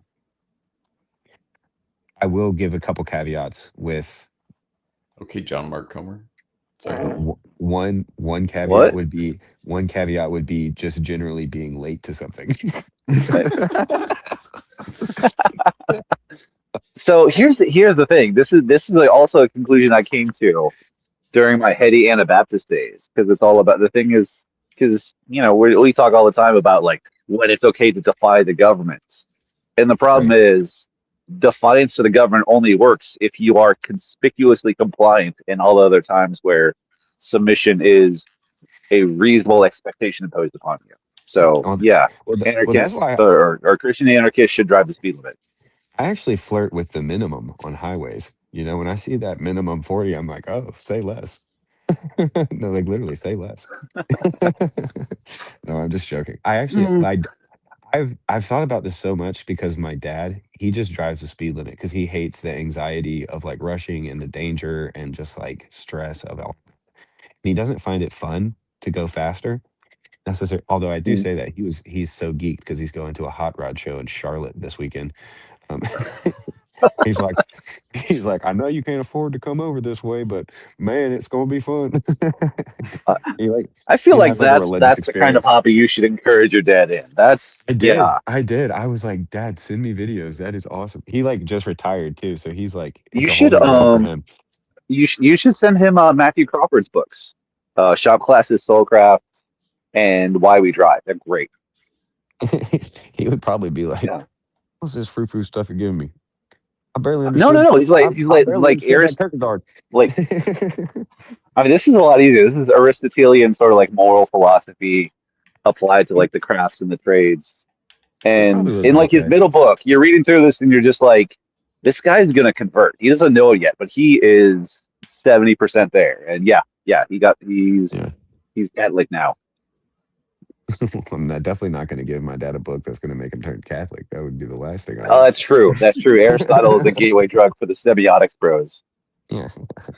And there's no chance I'm not my dad on the street heroin of Aristotle. No, Oh I mean no it's no no it's no! Plato is the intoxicant man. He's the mystic. now my dad's read all that stuff. He's like, I've read all these smart men and I'm still Southern Baptist. It's so funny. But yeah, he was like, my whole life he's kind of confided in me that he struggles to have intense religious experiences or emotional experiences, kind of always wanted that like, the thing people in TLC talk about all the time as if it's like quite normal. Uh, and and he, that's just something he's always kind of wanted and it was really a test of his faith for a lot of his life. Mm. And just especially like going to the mega church that they go to now where there's like music and it's kind of like um a little Mars Hilly in its heyday, Mhm. you could say. I mean, their And music was always like legit. top notch. I still love those Mars Hill bands, Oh, but yeah. um, No, I remember like there's the Philippian series where he ended mhm. every sermon with a new um like an updated like musically arranged version of an old hymn, and they were all phenomenal. Yeah, I sing they're the all mighty bangers. power of God. Oh yeah. Yeah. So yeah, So yeah, my yeah. dad who's struggled with all this and he can't connect to that music basically. But he likes Bach and Beethoven. But he Yeah. goes to he goes to these Mozart, but he goes to Vivaldi. He goes to this hot rod show and the the power of the engines in his chest. And he's like, I get free Jean. I get the hairs on he's got a bunch of funny ways to say it, but him doing the French is my favorite. Get free Jean. Um, and I go, Dad, that's what people feel at the like church services when they're like putting their hands up. They're feeling sometimes they're feeling the intensity, the and like a response to that like intensity. Wow, I never thought about that way. And he told me about they're like best friends in the world are these like people like Noah's type of people. They're a little bit more charismatic. They're kind of word of faith types, but they're like my parents' best friend. And they make this joke. My dad's never understood that it was a joke, but that family also loves Disney World, and they'll talk about the getting their Disney blessing because they just when they walk into the Disney, they just get overcome with joy, and they're like, "Thank you, Lord, for your Disney blessing." And my dad said this, and he's like, "I don't understand that," and I'm like, Dad, well, I know, every good gift comes down from the Father of lights, and he's like, "Boy, that's why I need to talk to you. That's exactly what I was thinking." Oh yeah, he'd probably like those books, Gay. He probably would. Mm. But it was fun to hear him so excited about his like hot rod, and I was like, "Does Mom like going to those with you?" And he goes, "No, she drops me off and goes to the IKEA." I don't know why I'm talking about my dad so much, but yeah, he was in a good mood this morning. It got my day started off good. I'm glad I remember that. So, campfire's still going, man. Somebody's got to talk about their dad before this burns out. This is true. This is true. This is true. In Noah's mind, a campfire is not right unless video games are either being played or talked about. What are you talking about? Y'all had some great incursion experience, and you were like, "Yeah, we talked about video games the whole time in this campfire." And I was like, "Damn, we are It's, living in the A future." campfire isn't complete if you don't talk about Kojima, okay? His here's the presence thing, is always guys. in it. I've watched a lot of Noah's My streams. Steam Deck is in my car right now. Dude, I knew that was going to be a part of his game. I knew that was going to be a part of it for you. I can't believe that. Mm. That's so crazy to me. I mean, that's why I want to stay inside. I guess if I had a more portable gaming options, maybe I'd be down to camp. If I could just like squirrel away in my tent But, and just play some 2K. but I mean, to be honest, we so don't so so Noah, pregame. this is part of my scheme. I think as we start talking about estuaries, especially during the wintertime when we do want to be indoors, just get a big Airbnb somewhere and just light up a giant LAN party. Yeah. Um, Who wants to I mean, get I would got let. in Super Smash Bros? Oh man, you That'd are be not great. ready for my Kirby. Oh, y'all would all destroy me. I'm probably like slightly above average, but I know I'm dealing with some real Uh, gamers here. uh, Chris, not as good as my brother. My brother really got into it. it, your brother's That's got the scary. advantage because he's the closest to college out of all of us. It's That's just true. Yeah, my thumbs are stiff these days. I riding a bike though, right? No, that's not true. I've been playing 2K a lot on my Xbox. All right, y'all. It's 1 o'clock here. I told my wife I was going to come to bed soon, about an hour ago. So, Gank, reconsider Proverbs, repent and believe. Noah, you are the baby face. You're a baby face little uh, bitch. But I serve at your will. And I'll be Cody Rhodes, I guess. The American Nightmare. no, I think you're. I think that you're like the hero's journey. You know, I think that you're like Hercules before he gets buff. I think we need to give you some steroids, and then I think you're basically like John Cena levels of like American. I mean, Oh, okay. that's probably what the Hmm. government's going to do to you in a couple months anyway. They're probably going to super soldier you. I think that's coming. Steve Rogers me apparently. Yeah, yeah, but it's going to be it's going to be with Elon Musk's Neuralink. That's definitely going to be a part of it, and that's also going to be the mark of the beast. And so Let me don't. say. So the world is not ready for swollen Foxman. So am I the heel? It sounds like I'm the heel. No, I just I think think once you get super soldiered, yeah.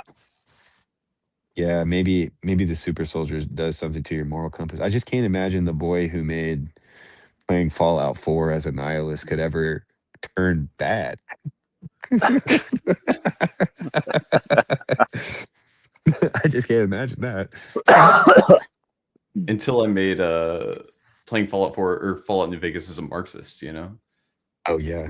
Why you can't I thought you made some good points in that one. All right, y'all. It's too late. I love you guys. Bye bye. Good night. Bye.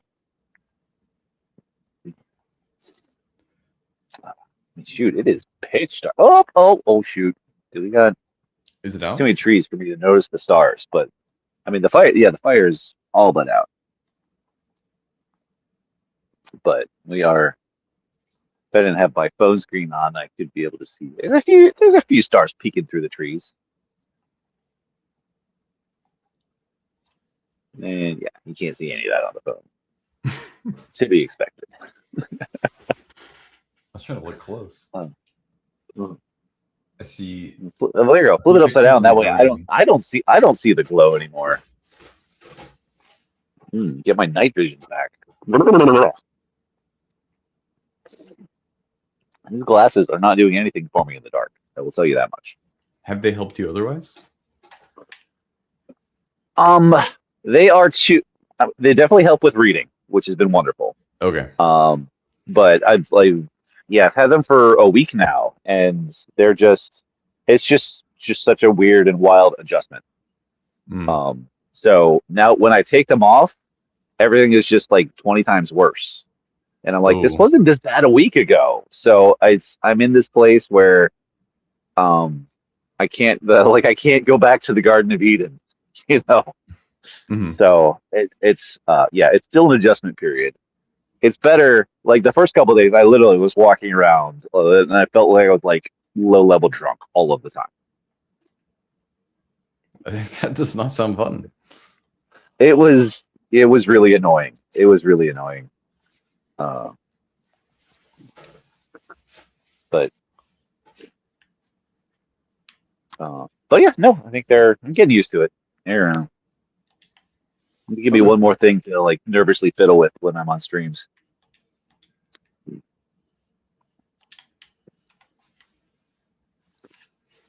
I guess I can. You'd mentioned it a while ago, and I sent you a message. I don't know if it's something you had on your mind still, but I talked in the past about trying to find a way to communicate Kojima to older generations, and the person I use as an example is Luke Thompson.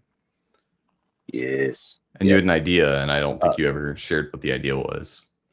Yeah, no, I saw your message, and I was just flitting in and out of dead zones all day long. I assume so, but since I caught you, yeah, no, like I said a second ago, like I legit think it would be fun to do like LAN parties and something like an estuary where we're all with Luke somewhere, and we're just like, look, this is going to be all about interacting with a piece of art, and then the art is Metal Gear Solid 2. Okay. Alternatively, we could just do just stream through the game in small chunks. Mm-hmm. And I think maybe tag teaming, do like a co-pilot sort of situation, so that we and also like self-consciously kind of like talk and like add context to the game to help understand sort of what's going on. Did you play what was the order in which you played the Metal Gears? Like, did you do 1 before 2 or 2 before 1? I still haven't played through 2. No? No. I still need to. Really? Yeah. I have it Have sitting you around done one my then? computer. But I played through one a couple times now. Okay. Yeah, I was an Xbox guy in high school, and so two had come out on Xbox, and I didn't have like a PlayStation or anything like that, so I had to like dig around on the internet for the computer version of MGS1. Hmm. And so I did two, and then played one like a year or two later. Uh, but I think it's a relatively common experience for a lot of folks. Um, I think the it tough doesn't part quite too have is like the PC versions have some weird kind of controls. Like it already has a little bit of a weird controls scheme, but then trying to translate that to whatever the Xbox controller equivalent is another challenge. Yeah, I mean I think the controls themselves are geez, just weird enough that I know it's yeah, the control system on that game is strange. It is. Um, it takes a lot of you gotta kind of like work to kind of get used to it. But it's also like early like third person shooters with a camera, right? Like it's part of Yes, it's the yes, conventions because weren't set up yet. So yeah, there was one button you had to press in order to go to first person mode. And there's also a different button that you press if you want to run with your gun out. It's really, really hard because they also have in two the feature where you can, in order to get the special objects like the bandana and the stealth camo, Mhm. you have to hold all of the different guards up and collect their dog tags. And so you have to, put the gun to their back, tell them to freeze, run around to the front, point the gun at their face, and they get nervous and start like jiggling until they give you either like some ammo or a ration or their dog tags. Yeah. And so you have to collect like 200 of them, and then you can play with the stealth camo. And that whole feature of like holding them up and doing that is extremely awkward. It's really difficult to do it without accidentally shooting them. Yeah. Well, and I think also there's the just MGSV had so much like it was all smoothed out significantly. Oh yeah, And everything feels just so completely different good. game. And so going back to anything older is also just part of it too. Mhm. But yeah, I have it sitting around. I Yes. just haven't. I have my DRM free copy from GOG even. Ooh. But yeah, I mean, I imagine trying to organize the estuary around that will be a very difficult sell. We'd probably have to like fly to Minneapolis and kind of like handcuff him to the couch. Yeah. But alternatively, I think hey, like buddying up and like doing a little bit of like research to figure out how to kind of like talk through the issues and themes kind of like piece by piece. There's potential to like put together some solid content. I was thinking about there's one time where Chad was playing a bunch of branding he made out of a Cormac McCarthy novel that had an audiobook. And maybe branding would help with that of the context clip combined with the Kamala Harris. I feel like was a really good insight. So I need to mess around with that a little bit more. Yes. Because that clip is crazy. Like I had not heard that clip before, so I had pulled it up and I was like, oh wow, like this feels like it was made 2 weeks ago. Gosh, and dude, and so even the game itself, because they had to rush to adjust the ending because of 9/11. Like it came out in like October, and there was originally a little bit more destruction to New York City at the end that they had to kind of like alter so that it wasn't like re-traumatizing. Yeah. But again, the whole like, is he a prophet? What? I mean, if you look at Death Stranding, and it was made right before COVID, and it feels absolutely crazy. Insane. Absolutely insane. I do not know what he's tapped into. It's something else. because there's plenty of detractors of Kojima, but it's hard to avoid that. Like, even if you don't like the way he says the things he says, the fact that he says the things he says before these things happen is just another thing entirely. Yeah, no, there's fine to have like detractors, but it's just like he has a definite like voice. Yes. Like he is clearly an auteur, and I just appreciate that. And I appreciate just how often he mixes just like utter goofiness into his like very serious post-war consensus games. I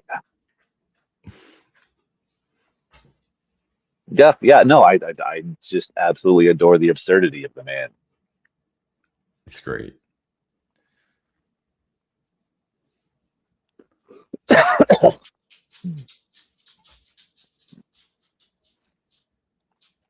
But don't. shoot, I guess if you haven't played MGS2, then I'm the one that has to do my homework and be prepared to say smart things throughout. Yeah, I guess, or I need to do it. I've been talking about doing it on stream. Hmm. I've thought about it at least, but then I become a Kojima fanboy channel where I'm just streaming all of Kojima's games. So that's the other side of it. So it might be a private thing first. Yeah. I don't know, like space it out. Do you have other games planned that you want to stream next? Beyond other than that? I thought about going back to Kingdom Come Deliverance. Okay. That might be a fun one. Deliverance 2, because they have a hardcore mode where the map is turned off. Oh. And you have like a bunch of other limiters and stuff. And so it's kind of like a fun. That will be doubly fun after Death Stranding 2 because of how central the map is. Mm-hmm. Which also, did they? Am I crazy, or did they like absolutely like really improve like how to use the map planning from 2 to 1? I feel like 1 It feels was a bit better. Really, it feels like leaps and bounds better. I was really struggling to like the map just wasn't as mobile. I couldn't get a good sense of the terrain at all in 1. Yeah, yeah. The showing the elevations and stuff and making it very clear on like the summary on once you make your trip on like what is going to be in the way along that line has been a big improvement. That's been really nice. Although I cannot make heads or tails of the symbols on my tiny little Steam Deck screen. So like I see like, oh, there are things in my way. I hope I prepare for them because I can't tell what's what. And I'm desperately looking for UI scaler or something. I don't know, and I'm sure I could just like Google the map legend or whatnot, but I'm just like there should be a button where I can press and be like, oh, this is that. But I don't know, I'm kind of far enough along that I'm pretty happy with my play style that I have a way of dealing with most of the things that I come across. Although I haven't really had to scale any major mountains yet.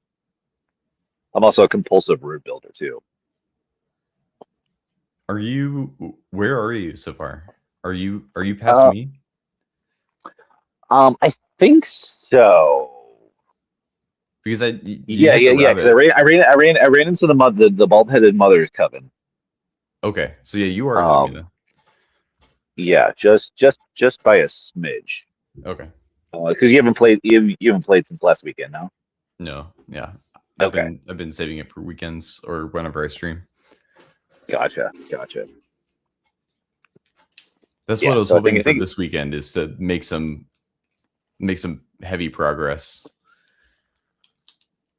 I could have done it today, I guess, but I didn't.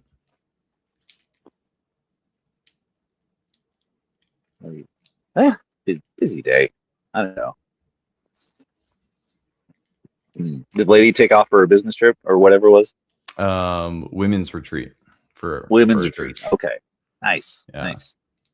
They have like a ski lodge reserved or something like that, and no sick. skiing, but I mean, that's fine. Ski lodges are so much fun to hang out in, man. Oh yeah. Oh, the general is here. Oh, Oh, we have a few coals left. Let me see if I can get close enough to. I turn my headlamp on here. Oh shoot! Anything? there's a No. way to. Oh. Here, I need to find a way to get this chat up. Women's retreats are my favorite speaking gig. I would pay so much money to hire Grim Grizz to be the speaker for a women's retreat. Oh my gosh. Hey, we got some coals left. Little smidgen of. There we go. Mm. Now I have the chat. Yep. Speaking of women's retreats, this is another thing you've mentioned several times when we haven't gotten a chance to talk about it. What have you been thinking about comparing Fragile to Quiet? I haven't thought overly much other than noticing that there's a definite. It's hard not to kind of like juxtapose those two characters. Mm-hmm. And it again, like some of our earlier conversations around like David Sampson's Sun and Moon stuff, the idea that like Quiet, the photosynthesizer, who is completely open to the sun, gains sustenance from the sun, versus Fragile, who's completely covered up. But again, there's a certain delicateness and vulnerability to both of them. Mm-hmm.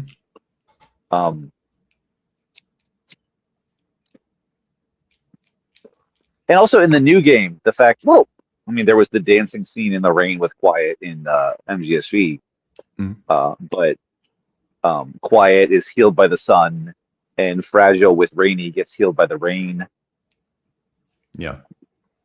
I mean, that's part of the problem, or not part of the problem, but again, like the opaqueness of Kojima is just, he's just like, look at these two things, and I'm like, I don't know what you're doing, bro.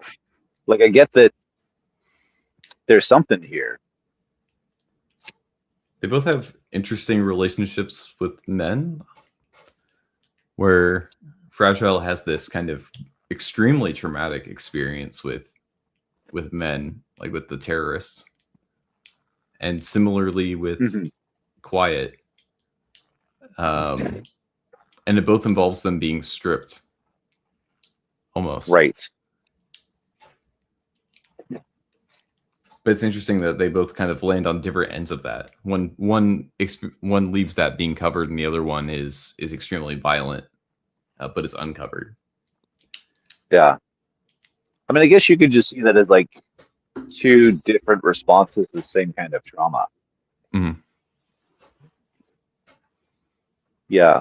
Did you get my? I left a note recently about just kind of like thinking about similarities between Death Stranding and both The Great Divorce and then also kind of like Dante's Inferno, Divine Comedy.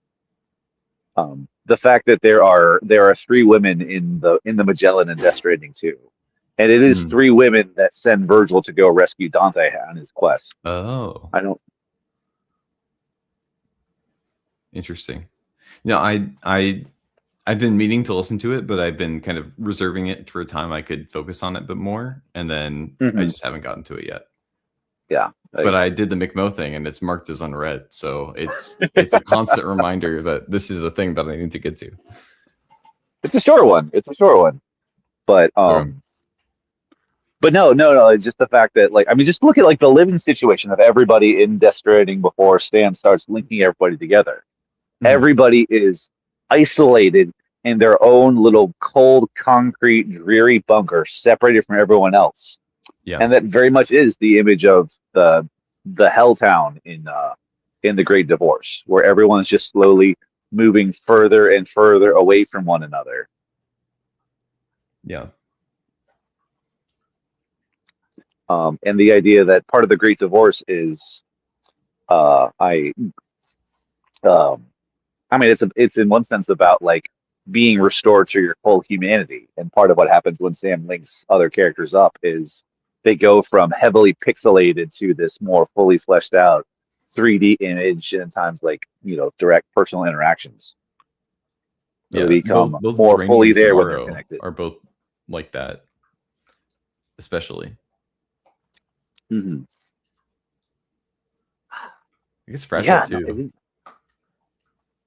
I didn't even think about like how Rainy also fits in with this whole uh, traumatized woman cast out. I wonder if that's part of Guillermo del Toro's influence, because I feel like that's kind of a del Toro thing too. At least Pan's Labyrinth comes to my mind of this kind of just extremely traumatic and violent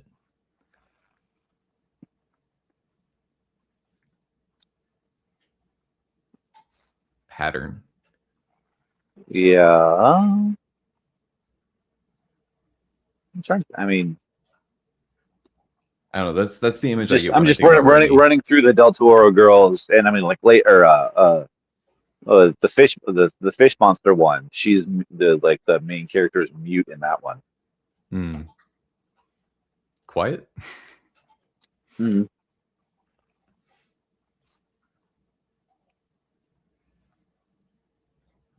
And ends up becoming fixated on a monster.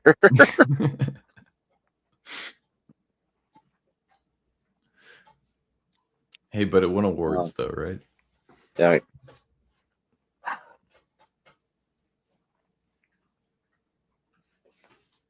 I, I just feel like all of it, like with every movie, the Del Toro just degrades. Yeah. We need to stop praising him so it gets more interesting.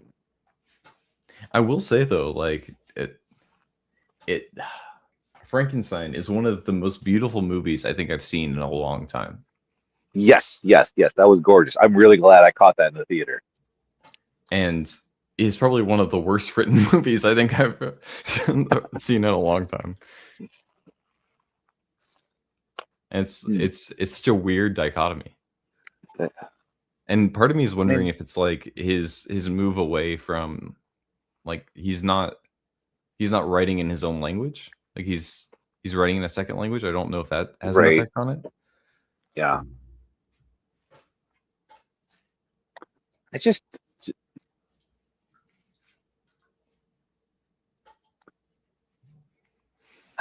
it's just hard that nobody in Frankenstein is likable at all.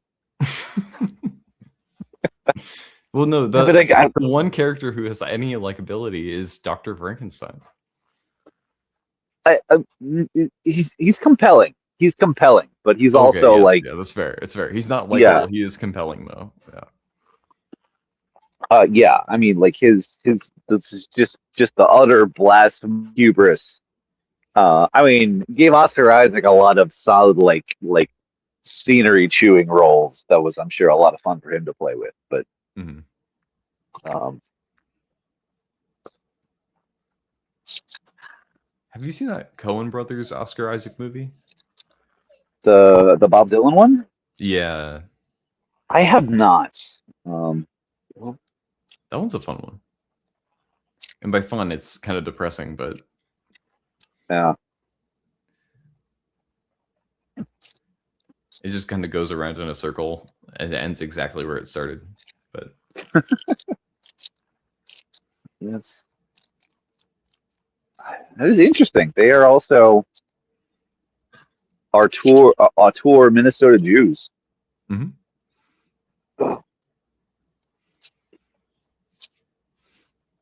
And if I didn't know like their backgrounds, I would swear that they are Catholic by the movies they make. I mean, In some ways, at least. I feel like a serious man is very very Jewish. Oh, okay, yeah. Not a serious Um, man, but every every other one I think that I've seen. I know there's a few other ones that are kind of lean into more of like their Jewish perspective and more of like the American Jewish experience. mhm. There's one about a writer I think I haven't seen, but people keep talking about. The writer's block. I think I started that one and didn't finish it. Didn't give enough time and focus for it to catch me.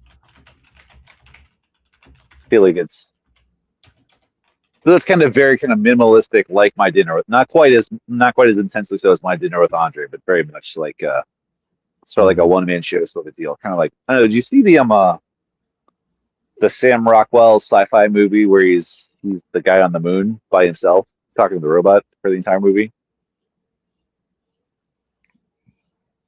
I don't think so. The Moon, I think it's called. Sort of like The Martian, only nobody's coming to save him, and so he's just trying to get by in his isolation tank, and shenanigans occur. But not like fun shenanigans. It's a very like serious and depressive sort of movie. But Sam Rockwell's good. He's always good. I just discovered that there's a spin-off movie of The Big Lebowski What? Huh? called The Jesus Rolls. Did the Coen brothers do that, or did they just like license it or something? They must have licensed it. It's directed by John Turturro, the guy Okay, who is Jesus? Okay. See, I want to know nothing more about him though. No. Yeah, I yeah, nothing in me wants to spend any more time with that character. He It has Pete Davidson in it. no, And Christopher Walken. the funny thing is you mentioning Pete Davidson, like, yeah, that doesn't surprise me at all. He sounds like he fits in a movie with with Big Lebowski's Jesus. But I think like one of the only things that we know about that character from The Big Lebowski is that he's a pedophile, right? Yes, yes. Seems Or like an interesting alleged. choice. Oh yeah, an interesting choice for your lead. Mm. But it was 2019. It was a different time. Yeah. It's the no, that seems like the worst time in cultural history to come out with.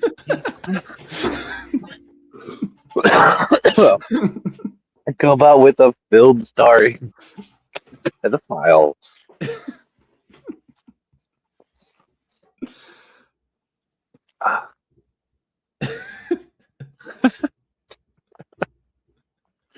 Oh, did you see Project Hail Mary? I still haven't. I haven't either. People Sort keep of- telling me to. I heard nothing but good things, and also it's very cinematic and worth seeing, I guess. But I mean, it's the same thing with that new Top Gun movie. I haven't seen it, but I got the same vibe from it, where everybody loves this, and I'm like, I don't know if there's anything here for me, but that's good. I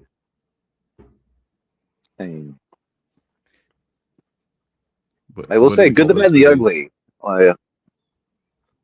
And well, shoots. I just realized because I went there. Apparently, every Wednesday, the theater up in Ballard, right next to the farmers market that I work. Every Wednesday is like throwback movie night, and so they're doing all sorts of great stuff. And so I just good, the bad, the ugly caught my attention, and I'm like, that's worth going up there for. But I think they're doing Jaws soon. I don't think I've ever seen Jaws in the theater. Okay. I've seen Alien a couple times in the theater. That sounds like it would be really fun. But yeah, no, Local and small theater too. yeah. I don't know. My local art house theater, they have this feature sometimes called Science on the Screen, where they will pair a movie with like a science lecture. And Alien was one of those where they paired it with a guy who came and talked about um, the ecological devastation that happened after Mount St. Helens. And Oh, so, yeah, talking about how like it just completely like scorched earth on the side of a volcano, and started to talk about all of the different little ways that life started to creep back in and poke its way out of the ashes and stuff like that. It's pretty interesting. okay. At least I remember it being interesting. I don't remember anything about what he said, but But he said it well, it sounds like. yeah. I remember going to another one, and the guy was just awful. Like he did not prepare, did not just was like decided to go off the cuff, and we're like, how long are you going to do this? Because the movie is also 2 hours, and it's already 8 o'clock at night. Did they do it after the movie? Before is the Okay. lecture. I was gonna say after would be a tough sell. Yeah, no, absolutely not. You have to be incredibly compelling. I remember there was a YouTube video I stumbled across from the Bellingham. Apparently, the city of Bellingham did like a series of things at the city hall, like lectures. Uh-huh. They hosted like a lecture series.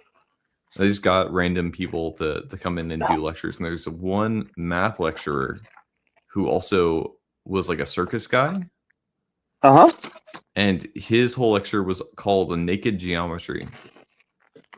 And it was all about like people about this like art project he was working on, where he had people like circus performers like contorting themselves into geometric shapes and like linking with other people to make geometric shapes. Okay. It was a weird thing. And I remember I found it, and then we watched it at my Catholic guy's house. And then we all tried to like recreate. Oh no. Like, can we do a triangle? Can we do a hexagon?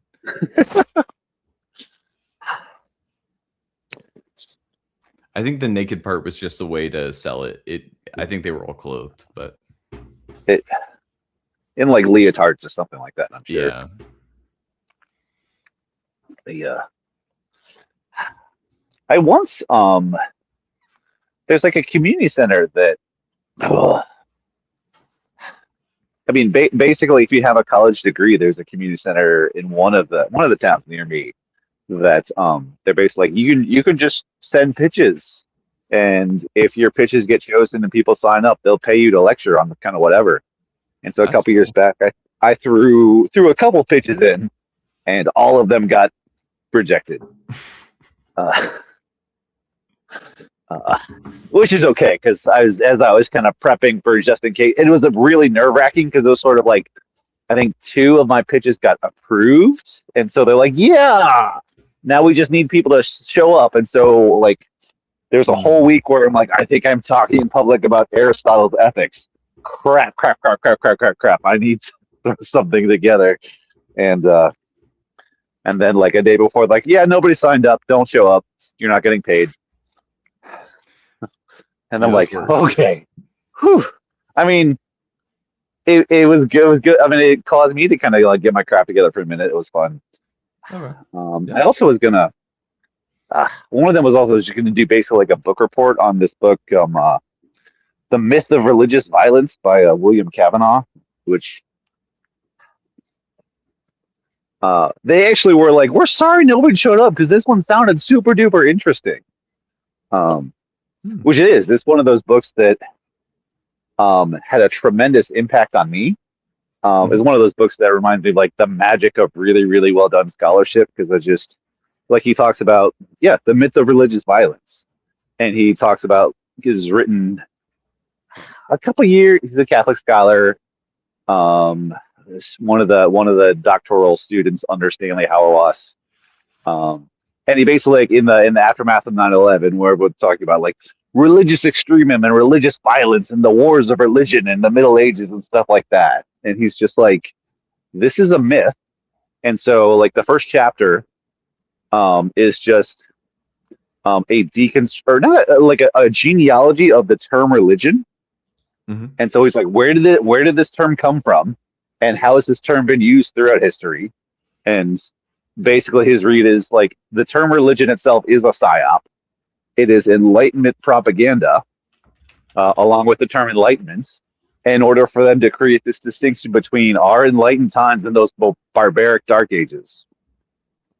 And the next one is like, well, if this is a myth that is more about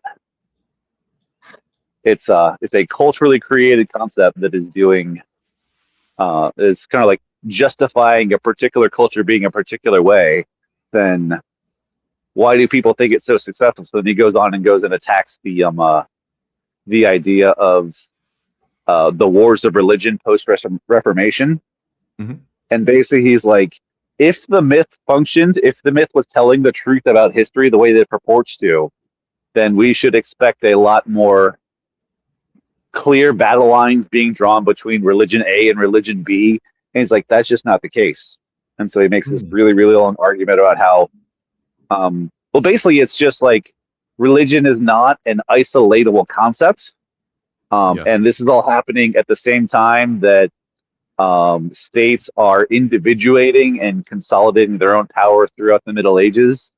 And he's basically like, no, this is a lot more like if there is something that is like the guiding principle for all of these conflicts, it is far more about individual princes, gathering their own armies and basically gathering armies to legitimize their own right to gather taxes against their peoples. Mm-hmm. And it's just this really elaborate, like he just goes through like 30 examples of like, yeah, no, here's where Catholic prince and Protestant prince team up to fight Catholic prince over here and stuff like that. It's just like, there's just so many examples that conflict with the narrative that it's just in 40 pages, like a thing that I intuitively believed about history, which just blew up before my eyes. It was incredible. That sounds great.